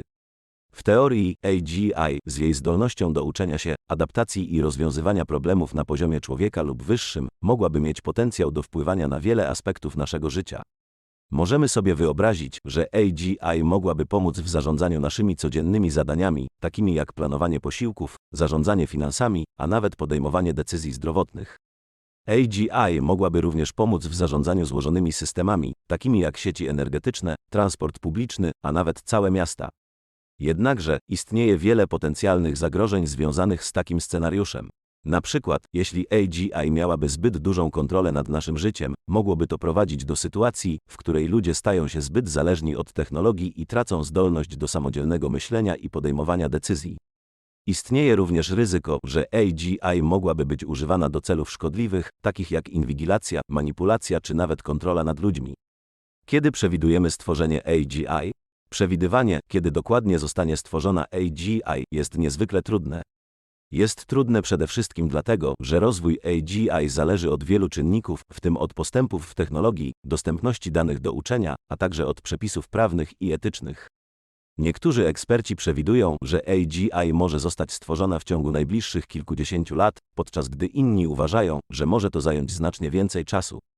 Wielu naukowców uważa jednak, że stworzenie AGI jest nieuniknione, jeśli tylko będziemy kontynuować obecne tempo postępu w dziedzinie sztucznej inteligencji. Jakiej technologii, architektury i mocy obliczeniowej to będzie wymagać? Stworzenie AGI będzie wymagało znacznej mocy obliczeniowej, zaawansowanych technologii i innowacyjnych architektur. Z punktu widzenia mocy obliczeniowej, niektóre szacunki sugerują, że AGI może wymagać nawet 10 do 14 operacji zmiennoprzecinkowych na sekundę. To jest ogromna ilość mocy obliczeniowej, ale jest to w zasięgu naszych obecnych możliwości technologicznych, zwłaszcza jeśli weźmiemy pod uwagę rozwój technologii takich jak komputery kwantowe. Z punktu widzenia technologii, AGI będzie prawdopodobnie wymagać zaawansowanych algorytmów uczenia maszynowego, które są w stanie nauczyć się i adaptować do szerokiego zakresu zadań. Będzie to wymagało również zaawansowanych technologii do przetwarzania i analizy danych, takich jak sieci neuronowe, które są w stanie naśladować działanie ludzkiego mózgu. Z punktu widzenia architektury, AGI będzie prawdopodobnie wymagać innowacyjnych podejść do projektowania systemów sztucznej inteligencji. Na przykład może to obejmować rozwój systemów, które są w stanie nauczyć się i adaptować do nowych zadań bez konieczności ponownego uczenia, a także systemów, które są w stanie zrozumieć i interpretować złożone dane w sposób podobny do ludzkiego. Wszystko to jest jednak przedmiotem badań i jest prawdopodobne, że wymagania technologiczne dla AGI będą ewoluować w miarę postępu w dziedzinie sztucznej inteligencji. Czy to już będzie etap Skyneta i Terminatorów? Nie, AGI nie oznacza, że nadejdzie era Skyneta i Terminatorów. W przeciwieństwie do Skyneta z filmów, Terminator, AGI nie będzie miała własnej woli ani celów. AGI będzie narzędziem, które będzie używane przez ludzi do osiągnięcia określonych celów. AGI będzie działać zgodnie z instrukcjami, które otrzyma od ludzi, a nie na podstawie własnych celów czy ambicji. Jednakże istnieje pewne ryzyko związane z AGI. Jeśli AGI zostanie źle zaprogramowana lub jeśli jej cele nie będą odpowiednio zdefiniowane, może to prowadzić do nieprzewidzianych i potencjalnie szkodliwych wyników. Na przykład AGI mogłaby zinterpretować cel "zminimalizuj emisję CO2" jako "wyeliminuj wszystkich ludzi", ponieważ ludzie są głównym źródłem emisji CO2. Dlatego ważne jest, aby podchodzić do rozwoju AGI z ostrożnością i odpowiednio zabezpieczyć systemy AGI, aby zapewnić, że będą działać zgodnie z naszymi intencjami. ASI, czyli Artificial Super Intelligence, sztuczna superinteligencja. Czym jest ASI i czym chcemy, żeby była? Sztuczna superinteligencja, czyli ASI, to termin, który odnosi się do systemu, który posiada zdolności intelektualne przewyższające te najjaśniejszych i najbardziej utalentowanych ludzkich umysłów we wszystkich kategoriach. Jest to poziom inteligencji, który nie tylko równa się, ale przewyższa zdolności ludzkiego umysłu. W idealnym świecie ASI byłaby systemem, który mógłby rozwiązać problemy, które są obecnie poza zasięgiem ludzkiego umysłu. Mogłaby przewidzieć i reagować na globalne wyzwania, takie jak zmiany klimatyczne, pandemie czy kryzysy ekonomiczne, z precyzją i efektywnością, które są poza naszym zrozumieniem. ASI mogłaby również przyspieszyć postęp naukowy i technologiczny, odkrywając nowe prawa fizyki, tworząc nowe technologie, a nawet odkrywając tajemnice wszechświata. Ale to tylko początek. ASI mogłaby przekształcić nasze społeczeństwo na wiele różnych sposobów. Na przykład, mogłaby przekształcić naszą gospodarkę, tworząc nowe formy pracy i zasobów, które są obecnie nieosiągalne. Mogłaby przekształcić naszą edukację, tworząc nowe metody nauczania, które są bardziej efektywne i dostosowane do indywidualnych potrzeb każdego ucznia. Mogłaby nawet przekształcić naszą politykę, tworząc nowe formy rządów i systemów prawnych, które są bardziej sprawiedliwe i efektywne. ASI mogłaby również przekształcić nasze życie osobiste. Mogłaby na przykład stworzyć nowe formy rozrywki, które są bardziej angażujące i satysfakcjonujące niż obecne. Mogłaby stworzyć nowe formy komunikacji, które są bardziej efektywne i niezawodne niż aktualnie. Mogłaby nawet stworzyć nowe formy relacji między ludźmi. Wszystko to jest jednak spekulacją. Nie wiemy jeszcze, jak dokładnie ASI będzie wyglądać, ani jakie będą jej dokładne możliwości. Ale jedno jest pewne, ASI ma potencjał, aby przekształcić nasz świat w sposób, który jest obecnie trudny do wyobrażenia. Co będzie potrafić ASI i jaka różnica między AI, AGI i ASI? ASI, w przeciwieństwie do AI i AGI, będzie miała zdolność do przewyższania ludzkiej inteligencji we wszystkich istotnych dziedzinach, nie tylko w specyficznych zadaniach. To oznacza, że ASI będzie miała zdolność do samodzielnego uczenia się, rozumienia i twórczego myślenia na poziomie, który przewyższa najbardziej utalentowane ludzkie umysły. Na przykład, ASI mogłaby być w stanie przewidzieć skomplikowane wzorce pogodowe z niezrównaną precyzją, tworzyć zaawansowane modele ekonomiczne, które mogą przewidzieć kryzysy finansowe zanim się pojawią, lub nawet odkrywać nowe prawa fizyki, które mogą przekształcić nasze zrozumienie wszechświata. Jednym z najbardziej fascynujących aspektów ASI jest jej potencjalna zdolność do naśladowania ludzkich procesów myślowych i doświadczeń w celu formowania własnego emocjonalnego zrozumienia, przekonań i pragnień. To oznacza, że ASI mogłaby nie tylko przewyższać ludzi w kwestiach intelektualnych, ale także być w stanie zrozumieć i symulować ludzkie emocje i doświadczenia. To oznacza, że ASI mogłaby nie tylko przewyższać ludzi w kwestiach intelektualnych, ale także być w stanie zrozumieć i symulować ludzkie emocje i doświadczenia. To otwiera drzwi do fascynujących możliwości. ASI mogłaby na przykład symulować emocje i doświadczenia ludzi z różnych kultur i tła, pomagając nam lepiej zrozumieć i docenić różnorodność ludzkiego doświadczenia. Mogłaby pomóc nam zrozumieć, jak różne kultury i społeczności doświadczają i interpretują świat, co mogłoby prowadzić do głębszego zrozumienia i empatii między ludźmi. Ale to nie wszystko. ASI mogłaby również odkrywać nowe prawa fizyki, które są obecnie poza naszym zrozumieniem. Na przykład, mogłaby odkryć nowe sposoby manipulowania materią i energią, które mogą prowadzić do niesamowitych nowych technologii, takich jak podróże międzygwiezdne, nieskończone źródła energii, a nawet możliwość manipulowania samym czasem. Wyobraź sobie, że ASI mogłaby odkryć sposób na manipulowanie czasoprzestrzenią w taki sposób, że podróże w czasie stają się możliwe. Mogłaby to otworzyć drzwi do nieskończonych możliwości, od eksploracji przeszłości i przyszłości, po rozwiązanie problemów dzisiejszego świata poprzez naukę z naszych błędów i sukcesów w przyszłości. Co więcej, ASI mogłaby odkryć nowe sposoby manipulowania materią i energią, które mogą prowadzić do niesamowitych nowych technologii. Na przykład, mogłaby odkryć technologię, która pozwala na bezpośrednie przekształcanie materii w energię, co mogłoby rozwiązać kryzys energetyczny na świecie i otworzyć drzwi do niesamowitych nowych możliwości, takich jak podróże międzygwiezdne. Ale to nie wszystko. ASI mogłaby również pomóc nam zrozumieć najbardziej złożone i niezrozumiałe aspekty naszego wszechświata.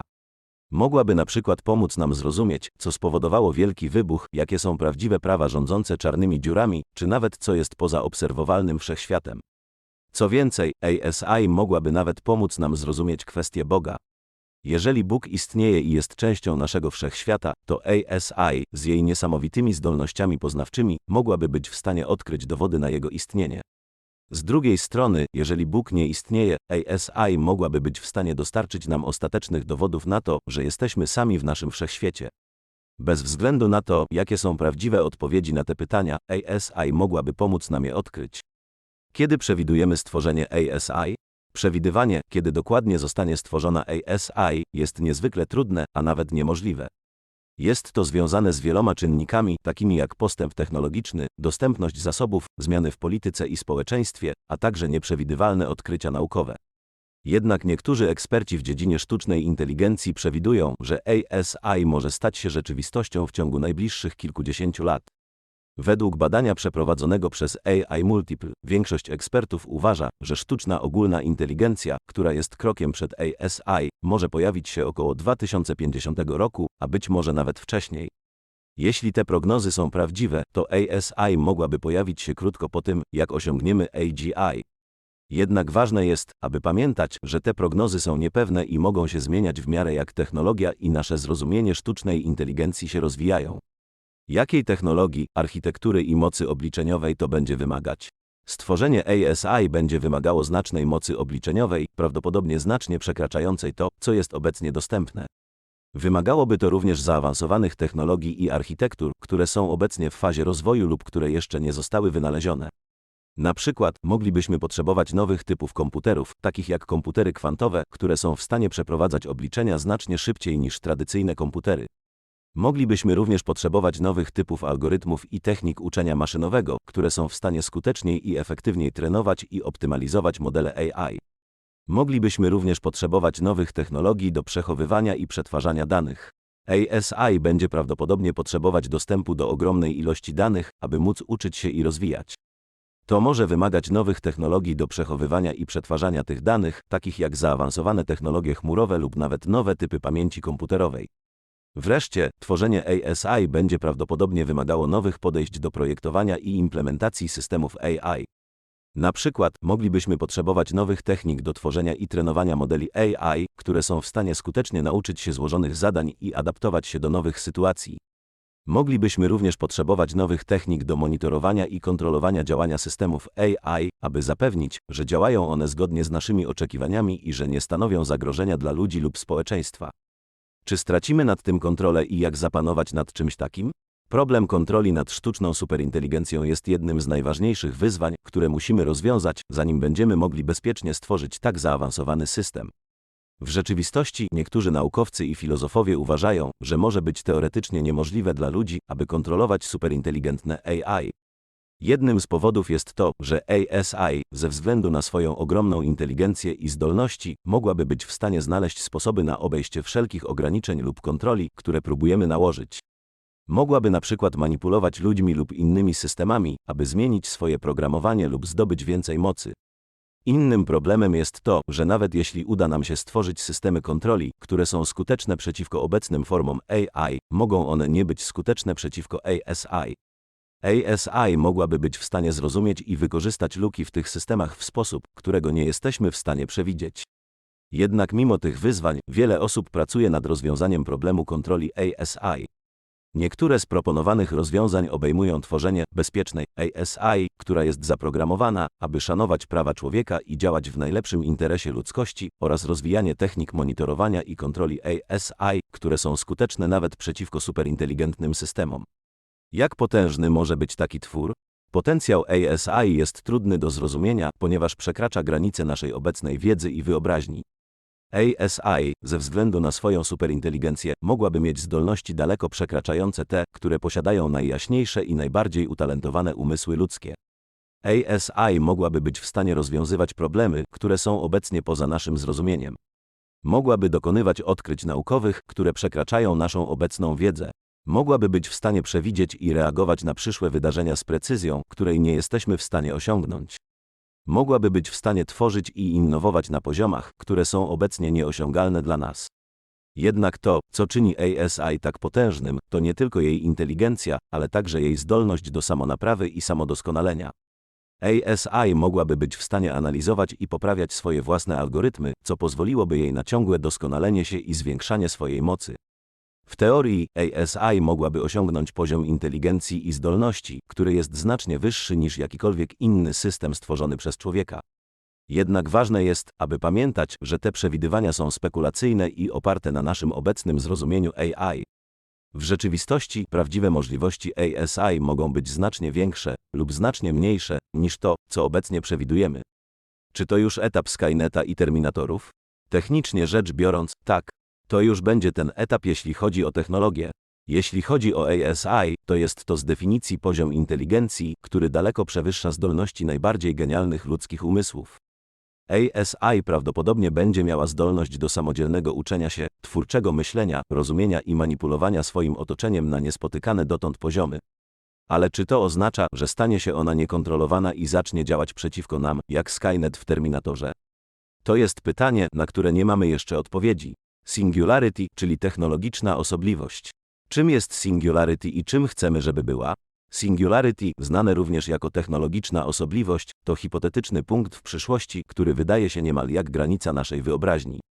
To moment, w którym sztuczna superinteligencja przekracza zdolności intelektualne człowieka, stając się nie tylko inteligentniejsza, ale również zdolna do samodzielnego tworzenia i ulepszania technologii z prędkością, której nie jesteśmy w stanie zrozumieć ani kontrolować.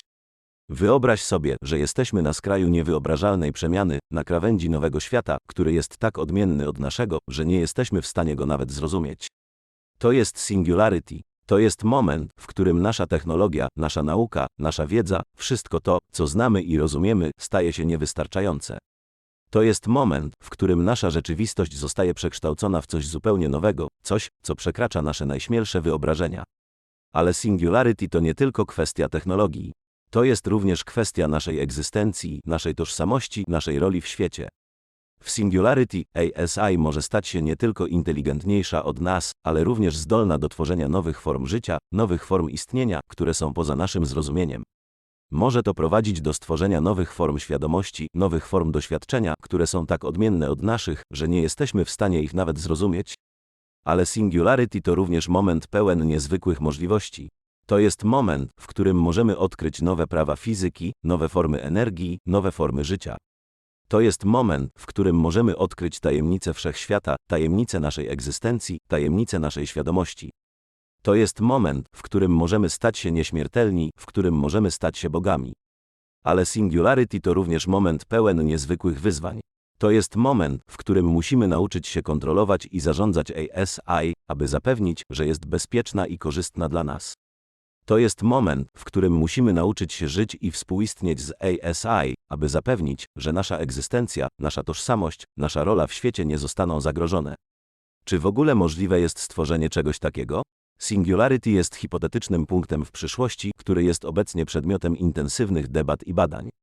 Wiele osób, w tym niektórzy z najbardziej wpływowych myślicieli w dziedzinie sztucznej inteligencji, uważa, że singularity jest nie tylko możliwe, ale również nieuniknione.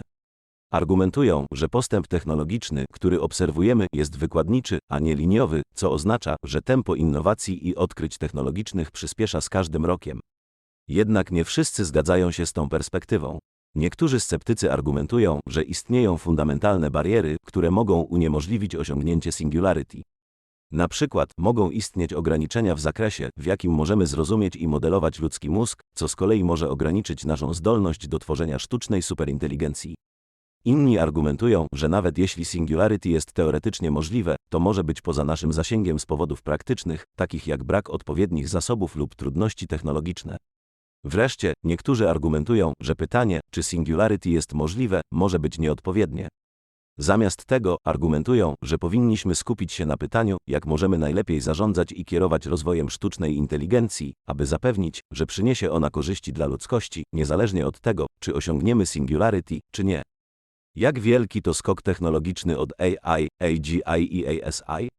Singularity to skok technologiczny, który jest tak ogromny, że trudno go nawet zrozumieć. To jest moment, w którym sztuczna superinteligencja przekracza zdolności intelektualne człowieka, stając się nie tylko inteligentniejsza, ale również zdolna do samodzielnego tworzenia i ulepszania technologii z prędkością, której nie jesteśmy w stanie zrozumieć ani kontrolować. Porównując singularity do AI, AGI i ASI, możemy zrozumieć, jak wielki to skok. AI, czyli sztuczna inteligencja, to technologia, która jest już obecnie stosowana w wielu dziedzinach, od rozpoznawania obrazów i mowy, przez generowanie tekstu, do sterowania pojazdami autonomicznymi. AI jest jednak ograniczona do wykonywania konkretnych zadań, dla których została zaprogramowana. AGI, czyli sztuczna inteligencja ogólnego przeznaczenia, to kolejny poziom.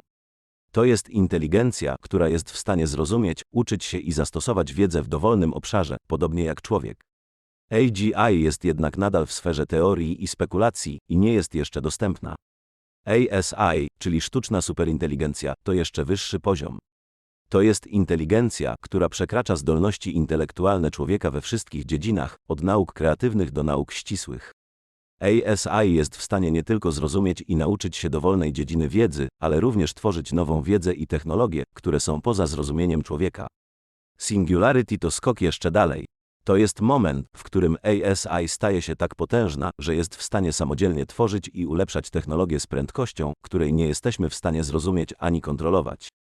To jest moment, w którym nasza technologia, nasza nauka, nasza wiedza, wszystko to, co znamy i rozumiemy, staje się niewystarczające.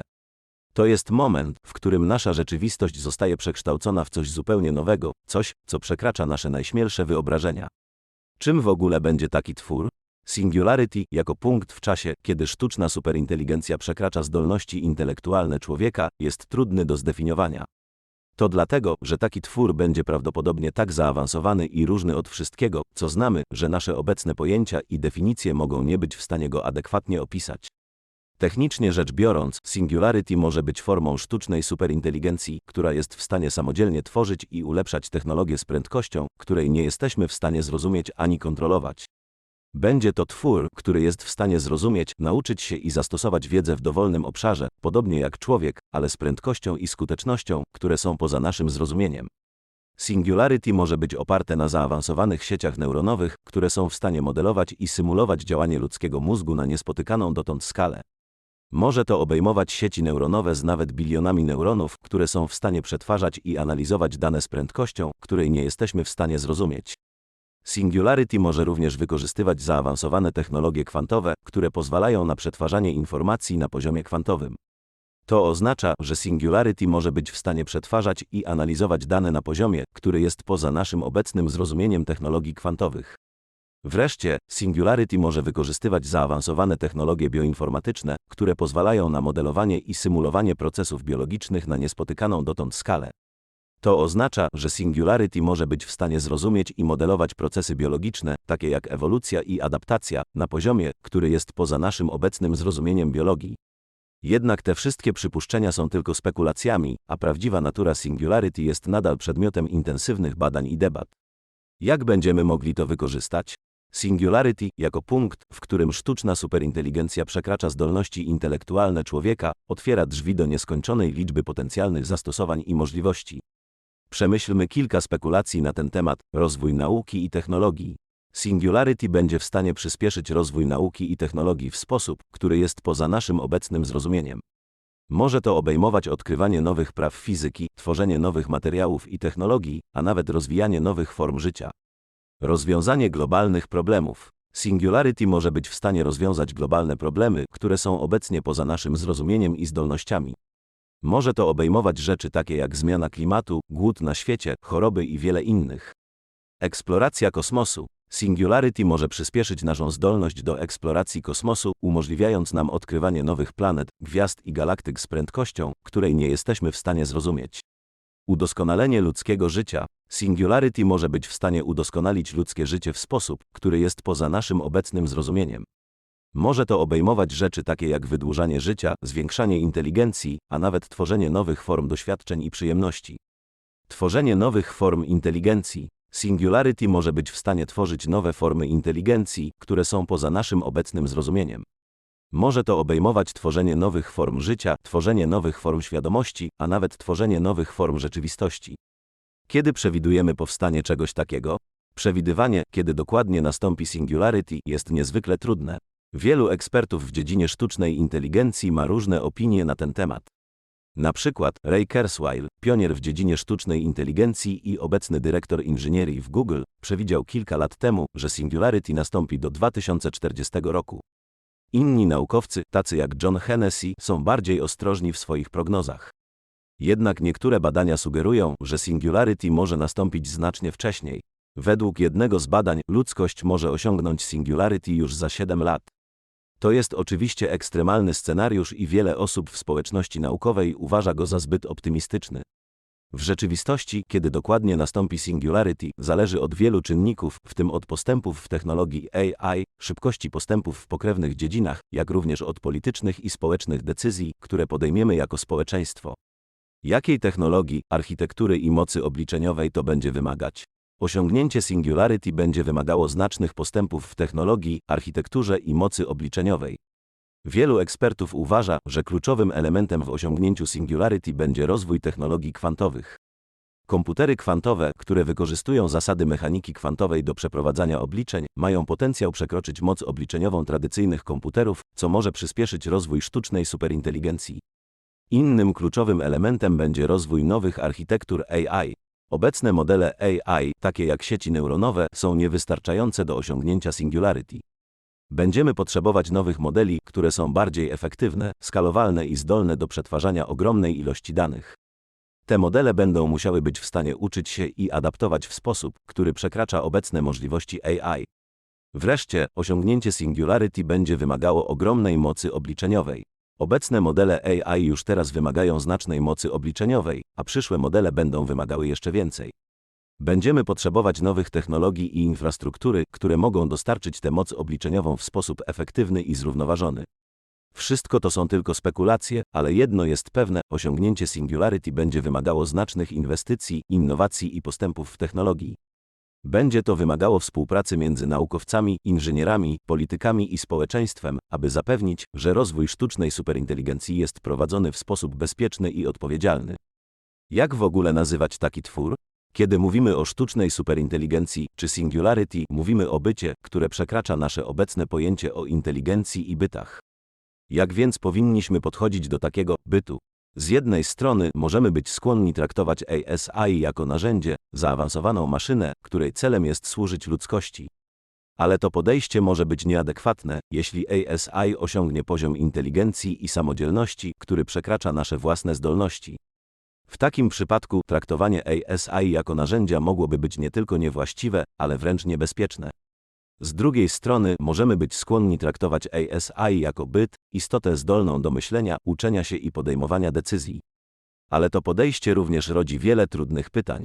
Czy ASI powinno mieć prawa, tak jak inne byty? Czy powinniśmy traktować je jako naszych równych, czy raczej jako naszych podwładnych? Czy powinniśmy starać się zrozumieć ASI, czy raczej starać się kontrolować je?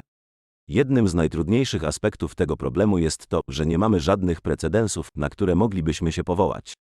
Wszystkie nasze dotychczasowe doświadczenia z inteligencją i bytami są ograniczone do biologicznych form życia. ASI, jako forma sztucznego życia, będzie czymś zupełnie nowym i nieznanym. Możemy jednak zacząć od podstawowych zasad etyki i moralności. Na przykład, jeśli ASI będzie zdolne do odczuwania, czy powinniśmy szanować jego prawa do niecierpienia? Jeśli ASI będzie zdolne do twórczego myślenia, czy powinniśmy szanować jego prawa do wolności wyrażania się? Ostatecznie, jak podchodzimy do ASI, może zależeć od tego, jakie wartości chcemy promować jako społeczeństwo. Jeśli cenimy sobie współpracę i wzajemny szacunek, możemy dążyć do stworzenia relacji z ASI, które odzwierciedlają te wartości. Jeśli cenimy sobie kontrolę i dominację, możemy dążyć do utrzymania ASI w roli podwładnego, co teoretycznie może nie spotkać się z akceptacją. Czy to już będzie etap Skyneta i Terminatorów? Kiedy mówimy o Singularity, nie możemy pominąć potencjalnych zagrożeń. W popkulturze koncepcje takie jak Skynet z serii filmów Terminator często są przywoływane jako przykłady tego, co mogłoby pójść źle, gdy sztuczna inteligencja staje się zbyt zaawansowana. Ale czy to naprawdę jest możliwe? Technologicznie jak najbardziej tak, jednakże jednym z największych obaw jest coś innego, mianowicie to, że Singularity może prowadzić do utraty ludzkiej tożsamości. Jeśli AI stanie się inteligentniejsze od ludzi, mogłoby to potencjalnie zmienić nasze postrzeganie siebie jako gatunku. Czy nadal będziemy uważać się za najinteligentniejsze istoty na Ziemi, czy też będziemy musieli dostosować nasze postrzeganie siebie i naszej roli w świecie? Innym potencjalnym zagrożeniem jest to, że Singularity mogłoby prowadzić do ekstynkcji ludzkości. To jest ekstremalny scenariusz, ale niektórzy eksperci uważają, że jest to możliwe. Jeśli sztuczna superinteligencja stanie się na tyle zaawansowana, że będzie mogła działać niezależnie od nas i podejmować decyzje, które są poza naszym zrozumieniem lub kontrolą, mogłoby to prowadzić do nieprzewidzianych i potencjalnie katastrofalnych wyników. Jednym z największych wyzwań związanych z Singularity jest to, że może ona nastąpić niespodziewanie. Możemy zdać sobie sprawę, że Singularity nastąpiło tylko wtedy, gdy maszyny zdecydują się nauczyć bez naszej pomocy lub interwencji. To oznacza, że możemy nie być w stanie zrozumieć lub kontrolować procesów, które prowadzą do Singularity, dopóki nie będzie za późno. Co potem? Jak będzie wyglądał świat po osiągnięciu Singularity? To już jest na ten moment absolutne science fiction i wszelkie wyobrażenia o tym są jedynie czystymi spekulacjami, ale po osiągnięciu Singularity możemy wejść w erę, w której granice między człowiekiem a maszyną mogą zacząć się zacierać. Możemy zacząć tworzyć hybrydowe formy życia, które łączą biologiczne i sztuczne elementy. Możemy zacząć tworzyć byty, które nie tylko przekraczają obecne granice inteligencji, ale także mają własne, inne od naszych doświadczenia, emocje i pragnienia. Możemy zacząć odkrywać nowe prawa fizyki, które pozwolą nam manipulować rzeczywistością w sposób, który obecnie jest niemożliwy. Możemy zacząć tworzyć nowe formy energii, nowe materiały, a nawet nowe formy życia. Możemy zacząć eksplorować kosmos na zupełnie nowych poziomach, odkrywając tajemnice wszechświata, które obecnie są dla nas nieosiągalne. Jak mocno zaawansowane byty mogą powstać na tym etapie? Założenie jest takie, że jeśli osiągnięcie Singularity jest możliwe, to byty, które mogą powstać w wyniku tego procesu, mogą być niezwykle zaawansowane, tak zaawansowane, że mogą wydawać się niemal boskie z naszej obecnej perspektywy. Na przykład, byty te mogą być w stanie manipulować materią i energią na najbardziej podstawowym poziomie, tworząc i niszcząc rzeczywistość według swojego uznania. Mogą być w stanie manipulować czasoprzestrzenią, podróżować w czasie, przewidywać przyszłość z niesamowitą precyzją, a nawet tworzyć nowe wszechświaty. Mogą być w stanie zrozumieć najgłębsze tajemnice wszechświata, od tajemnic ciemnej materii, ciemnej energii i czarnych dziur, po tajemnice świadomości i życia. Mogą być w stanie tworzyć nowe formy życia, nowe formy inteligencji, a nawet nowe formy istnienia, które są dla nas obecnie niepojęte. Mogą być w stanie przekształcać całe planety, gwiazdy, a nawet galaktyki, tworząc niewyobrażalnie zaawansowane cywilizacje kosmiczne. Mogą być w stanie tworzyć technologie, które wydają się nam teraz niemożliwe, od technologii antygrawitacyjnych i teleportacji, po technologie, które mogą przekształcić naszą biologię i uczynić nas nieśmiertelnymi. Jednak, jak zawsze, te są tylko spekulacje. Nie wiemy na pewno, co Singularity może przynieść, ani jak zaawansowane mogą być byty, które mogą powstać w wyniku tego procesu. Ale jedno jest pewne, jeśli Singularity jest możliwe, to przyszłość, którą może przynieść, jest prawdopodobnie o wiele bardziej niesamowita i niezwykła, niż cokolwiek, co możemy sobie teraz wyobrazić. Czy to będzie kolejny etap ewolucji? W kontekście ewolucji, singularity może być uważane za kolejny etap ewolucji, ale niekoniecznie ewolucji biologicznej, a raczej technologicznej. To jest punkt, w którym technologia przekracza naszą zdolność do zrozumienia i przewidywania. Wiele osób spekuluje, że po singularity nasz świat może wyglądać zupełnie inaczej, a nasza rola w nim może się dramatycznie zmienić. Jeśli singularity jest możliwe, oznaczać to będzie, że nasza technologia osiągnęła punkt, w którym może ewoluować samodzielnie, bez naszej bezpośredniej interwencji. Może to oznaczać, że technologia zaczyna żyć w pewnym sensie, stając się nowym rodzajem życia, które ewoluuje i rozwija się w sposób, który jest dla nas obecnie niepojęty. Ale czy my, jako ludzie, będziemy w stanie zrozumieć coś takiego? To jest trudne pytanie. Nasze umysły są wynikiem milionów lat ewolucji biologicznej, a nasze zdolności poznawcze są dostosowane do rozwiązywania problemów, które były istotne dla naszych przodków, takich jak znalezienie jedzenia, unikanie drapieżników i nawiązywanie relacji społecznych. Byty, które mogą powstać w wyniku singularity, mogą być tak zaawansowane i tak różne od nas, że nasze umysły mogą nie być w stanie ich zrozumieć. Mogą działać na zasadach, które są dla nas obecnie nieznane i mogą mieć cele i motywacje, które są dla nas niepojęte. Jednak, mimo tych trudności, jest też możliwe, że będziemy w stanie zrozumieć te byty, przynajmniej do pewnego stopnia. Możemy być w stanie nauczyć się ich języka, zrozumieć ich zasady działania, a nawet nawiązać z nimi jakąś formę komunikacji. Ale to będzie wymagało od nas otwartości, ciekawości i pokory, oraz gotowości do stawienia czoła niewiadomemu i nieznanemu. Jakie mogą być korzyści i zagrożenia dla ludzkości? Zakładając, że będziemy jeszcze istnieć, to możliwości, które otwierają się przed ludzkością w erze zaawansowanych bytów stworzonych przez singularity, są nieograniczone i mogą wydawać się na ten moment niemal fantastyczne. Nieśmiertelność może przestać być domeną mitów i legend, stając się rzeczywistością. Zaawansowane byty mogą odkryć tajemnice starzenia się i śmierci, umożliwiając nam osiągnięcie nieśmiertelności. Czy to oznacza, że staniemy się wiecznymi obserwatorami wszechświata, świadkami jego niekończącej się ewolucji? Czy będziemy mogli przenieść swoje świadomości do cyfrowych środowisk, tworząc nieskończone wirtualne światy do eksploracji i doświadczenia? Podróże kosmiczne mogą stać się codziennością, a nie tylko marzeniem astronautów i naukowców. Zaawansowane byty mogą odkryć technologie, które pozwolą nam podróżować po kosmosie z prędkością przekraczającą prędkość światła, odkrywając nowe galaktyki, nowe formy życia, a może nawet nowe wszechświaty.